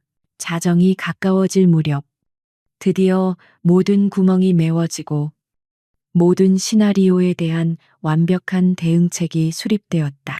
그것은 처음의 허술한 계획과는 비교조차 할 수 없는 촘촘하고 빈틈없는 작품이었다. 최 대령이 지친 그러나 어딘가 후련한 표정으로 자리에서 일어났다. 그는 이유진 대위를 바라보며 자신도 모르게 보고를 하고 있었다. 팀장님, 아니, 이 대위님, 모든 계획 수립이 완료된 것 같습니다. 회의실의 모든 장교들이 숨을 죽이고 이유진을 바라보았다. 그녀의 마지막 승인을 기다리는 것이다. 이유진은 수첩을 천천히 덮었다. 탁하는 소리가 이 모든 과정의 끝을 알리는 신호처럼 들렸다. 그녀는 자리에서 일어섰다. 그리고 회의실 중앙으로 다시 걸어 나왔다. 그녀는 지친 장교들을 그리고 이 모든 변화를 만들어낸 문중위를 그리고 자신의 무능함을 깨닫고 잿빛이 된 최 대령을 천천히 둘러보았다. 오늘 여러분은 진정한 힘이 무엇인지 배웠기를 바란다. 그녀의 마지막 수업이 시작되었다. 진정한 힘은 발기운 소령이 휘둘렀던 그 폭력적인 목소리나 어깨에 달린 무궁화 계급장에서 나오는 것이 아니다. 그것은 자신의 무지를 인정하고 타인의 전문성을 존중하는 태도에서 나온다. 그것은 당신들이 계집애라고 무시했던 문중위가 밤을 새워가며 분석해낸 저 데이터 한 줄에서 나온다. 군대는 힘의 조직이다. 하지만 그 힘은 약자를 짓밟는 데 사용되는 순간 폭력이 되고 약자를 지키고 임무를 완수하는 데 사용될 때 비로소 힘이 된다. 그녀의 시선이 최 대령에게 머물렀다. 최 대령, 당신은 오늘 지휘관으로서의 자격을 잃을 뻔했다. 부하의 부조리를 묵인하는 지휘관은 적보다 더 무서운 내부의 적이다. 오늘 이 회의실에서 배운 교훈을 뼈에 새기길 바란다. 최 대령은 고개를 깊이 숙였다. 명심하겠습니다. 이유진은 더 이상 그들에게 시간을 쓰지 않았다. 그녀는 자신의 낡은 수첩을 전투복 주머니에 넣었다. 그녀의 임무는 끝났다. 본 감찰관은 오늘부로 수도방위 사령부 작전회의 감찰 임무를 종료한다. 최종 보고서는 내일 아침 국방부 장관께 직보될 것이다. 그녀는 문을 향해 걸어갔다. 그녀가 올 때처럼 조용하고 망설임 없는 걸음걸이였다. 모든 장교들이 기립하여 그녀에게 경의를 표했지만 그녀는 돌아보지 않았다. 다만 문중위의 옆을 스쳐 지나갈 때 그녀는 아주 잠시 멈춰섰다. 그녀는 문중위를 바라보지 않았지만 나지막한 목소리로 한마디를 건넸다. 잘했다. 문중위, 그게 진짜 군인의 모습이다. 문중희의 눈이 커졌다. 이유진은 그대로 강철 문을 열고 복도의 어둠 속으로 그림자처럼 사라졌다. 회의실에는 깊은 침묵이 흘렀다. 장교들은 마치 거대한 태풍이 모든 것을 쓸어간 자리에 남겨진 사람들처럼 멍하니 서 있었다. 문중희는 이유진이 사라진 문을 바라보며 자신도 모르게 주먹을 꽉 쥐었다. 공포와 수치심으로 얼룩졌던 그녀의 눈에는 이제 강철 같은 의지와 자신이 나아가야 할 길을 발견한 자의 뜨거운 빛이 감돌고 있었다. 그림자는 떠났지만 그녀는 가장 강력한 빛을 남기고 갔다. 이유진 대위가 사라진 뒤 3작전 회의실의 문이 닫히고 며칠의 시간이 흘렀다. 그녀가 던진 거대한 파문은 수도 방위사령부라는 거대한 연못의 바닥까지 뒤흔들어 놓았다. 그림자는 떠났지만 그녀가 남긴 감찰 보고서라는 칼날은 가장 정확하고 무자비하게 그 임무를 완수했다. 가장 먼저 박기훈 소령의 최후가 결정되었다. 그는 국방부 중앙수사단의 강도 높은 조사를 받았다. 그의 변호사와 그가 믿었던 육사 선배 라인들은 그를 구제하기 위해 백방으로 노력했다. 그들은 이것이 이유진 대위의 과잉 진압이며 군 내부의 정당한 위계 질서를 무시한 하극상이라고 주장하려 했다. 하지만 그들의 주장은 이유진이 제출한 단 하나의 증거물, 즉 발기운 소령의 폭언이 담긴 녹음 파일과 CCTV 영상 앞에서 산산조각 났다.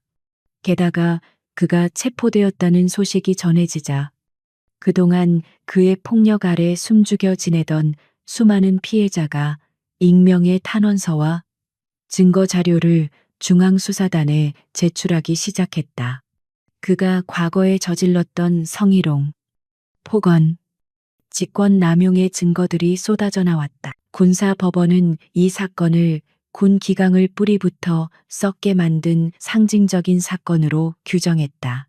발기훈 소령은 상관 폭행 미수, 상관 모욕, 공무집행 방해라는 주된 혐의에 더해 과거의 수많은 직권 남용 혐의까지 모두 병합되어 군 검찰에 기소되었다. 최종 판결은 신속하고 무자비했다. 피고 발기훈, 군인의 본분을 망각하고 계급을 사적인 폭력의 도구로 사용했으며 군 내부의 단결을 심각하게 저해하고 상관인 특별감찰관에게 살해 의도를 가지고 폭행을 시도함. 이는 그 어떤 사유로도 용서받을 수 없는 반역 행위에 준하는 범죄임. 그는 소령 계급에서 2등병으로 14계급 강등되는 치욕과 함께 파면 처분을 받았다. 그는 군인 연금은 물론 그 어떤 명예도 없이 군에서 불명예스럽게 쫓겨났다. 하지만 그것이 끝이 아니었다. 그는 징역 5년의 실형을 선고받고 민간 교도소가 아닌 가장 혹독하다는 국군 교도소에 수감되었다. 그가 그토록 경멸했던 범죄자들과 똑같은 죄수복을 입고서 그가 그토록 자랑스러워했던 수도방의 힘은 그를 감옥 문턱에서조차 지켜주지 못했다. 두 번째로 회의를 방관했던 지휘관들의 운명이 결정되었다. 최 대령. 그는 이유진의 보고서에 적힌 대로 지휘관으로서의 직무유기 및 부조리 방관의 책임을 물어 즉각 보직 해임되었다. 그는 대령이라는 계급은 유지했지만 사실상의 모든 지휘권을 박탈당하고 국방부 소속의 한직 군사역사연구소의 자료 편찬 위원이라는 사실상의 유배를 떠나게 되었다. 그는 매일같이 낡은 서류 더미 속에서 자신이 왜 그때 박기훈의 입을 막지 못했는지 평생토록 후회하게 될 터였다. 또한 그날 비삼 회의실에서 박기훈의 폭언에 암묵적으로 동조하거나 방관했던 모든 장교는 특별 정신교육 및 지휘 역량 재평가라는 명목하에 혹독한 재교육을 받아야 했다. 수도방위 사령부 전체는 국방부 장관의 특별 지시에 따라 전면적인 조직 문화 쇄신 프로그램에 돌입했다. 이유진이라는 한 명의 칼날이 썩어 문드러진 조직 전체를 수술대에 올린 것이다. 그리고 마지막으로 빛을 본 사람이 있었다. 문중희. 그녀의 정보 분석과 이유진 대위가 수정한 작전 계획은 완벽하게 맞아떨어졌다. 정상회담 기간 중 실제로 이유진이 지목했던 B 지점과 7번 송신탑 인근에서 의심스러운 움직임이 포착되었다. 하지만 이미 모든 구멍을 틀어막은 수도방위 사령부의 철통 같은 방어 태세에 그들은 아무것도 시도조차 하지 못하고 물러났다. 정상회담은 역사상 유례 없이 완벽한 안보 속에서 성공적으로 마무리되었다. 이 모든 공로의 시작점이 발기운 소령이 쓰레기라고 불렀던 문중희의 보고서에서 시작되었음이 밝혀졌다. 그녀는 박소령이 그토록 원했던 영웅이 되었다. 그녀는 정보 분석의 공을 인정받아 정상회담 직후 대위로 특별 진급했다. 그리고 그녀는 수도방위사령부를 떠나 대한민국 최고의 정보 분석가들이 모인다는 국방정보본부 DIC의 핵심 부서로 영전했다. 그녀는 새로운 부임지로 떠나기 전 낡은 B3 회의실을 마지막으로 찾았다. 그녀는 이유진이 앉았던 그 구석 자리를 가만히 바라보았다. 그곳에는 아무도 없었지만 문 대위는 그날 자신을 지켜주었던 그 차갑지만 든든했던 그림자를 선명하게 기억했다. 그녀는 그 자리를 향해 보이지 않는 상관에게 가장 절도 있는 경례를 붙였다. 그렇다면 이 모든 폭풍을 몰고 온 이유진 대위는 어디에 있을까? 그녀는 수도방위 사령부의 임무가 종료된 다음 날, 그 누구에게도 작별 인사조차 하지 않고 떠났다. 그녀는 자신이 왔던 것처럼 조용히 그림자처럼 사라졌다. 그녀는 지금 수도방 위사령부에서 수백 킬로미터 떨어진 동해안의 어느 최전방 해안경비대대의 낡은 컨테이너 사무실에 앉아 있다. 그녀는 또 다른 부조리와 비리의 냄새를 맡고 그곳으로 파견된 것이다. 그녀의 앞에는 이번에는 해안경계부실과 상관의 보급품 횡령에 대한 자료가 수북이 쌓여 있다. 그녀는 여전히 그 낡은 가죽 수첩을 펼쳐들고 새로운 표적에 대한 분석을 시작했다. 그녀의 눈은 여전히 차가웠고 감정이 없었다. 박기훈 소령을 만났던 그날처럼 그녀는 그저 묵묵히 자신의 임무를 수행할 뿐이었다. 대한민국 군이라는 거대한 조직이 병들지 않도록 골마 터진 환부를 도려내는 외과 의사로서의 임무를 그녀의 전쟁은 아직 끝나지 않았다. 목소리가 바뀌며 청중에게 직접 이야기하는 톤으로 오늘 이야기는 어떠셨나요? 계급과 성별이라는 편견으로 가득 차 자신의 권력을 이용해 동료를 짓밟으려 했던 한 오만한 장교의 처참한 최후였습니다. 진정한 힘은 목소리의 크기나 어깨에 달린 완장에서 나오는 것이 아닙니다. 진정한 힘은 이유진 대위처럼 자신의 자리에서 묵묵히 책임을 다하는 전문성과 문중희처럼 어떤 압력에도 굴하지 않고 자신의 임무를 완수하려는 용기에서 나옵니다. 만약 여러분이 문중희와 같은 상황이었다면 혹은 그 회의실의 방관자들 중 한 명이었다면 어떻게 행동했을 것 같나요? 여러분의 생각을 댓글로 자유롭게 남겨주세요. 여러분의 의견 하나하나가 더 나은 세상을 만드는 힘이 됩니다. 오늘 이야기가 막힌 속을 뚫어주는 시원한 사이다 같으셨다면 저희 채널의 좋아요와 구독 버튼 잊지 말고 꼭 눌러주세요. 여러분의 응원은 저희가 더 강력하고 속 시원한 이야기로 돌아올 수 있게 하는 가장 큰 힘이 됩니다.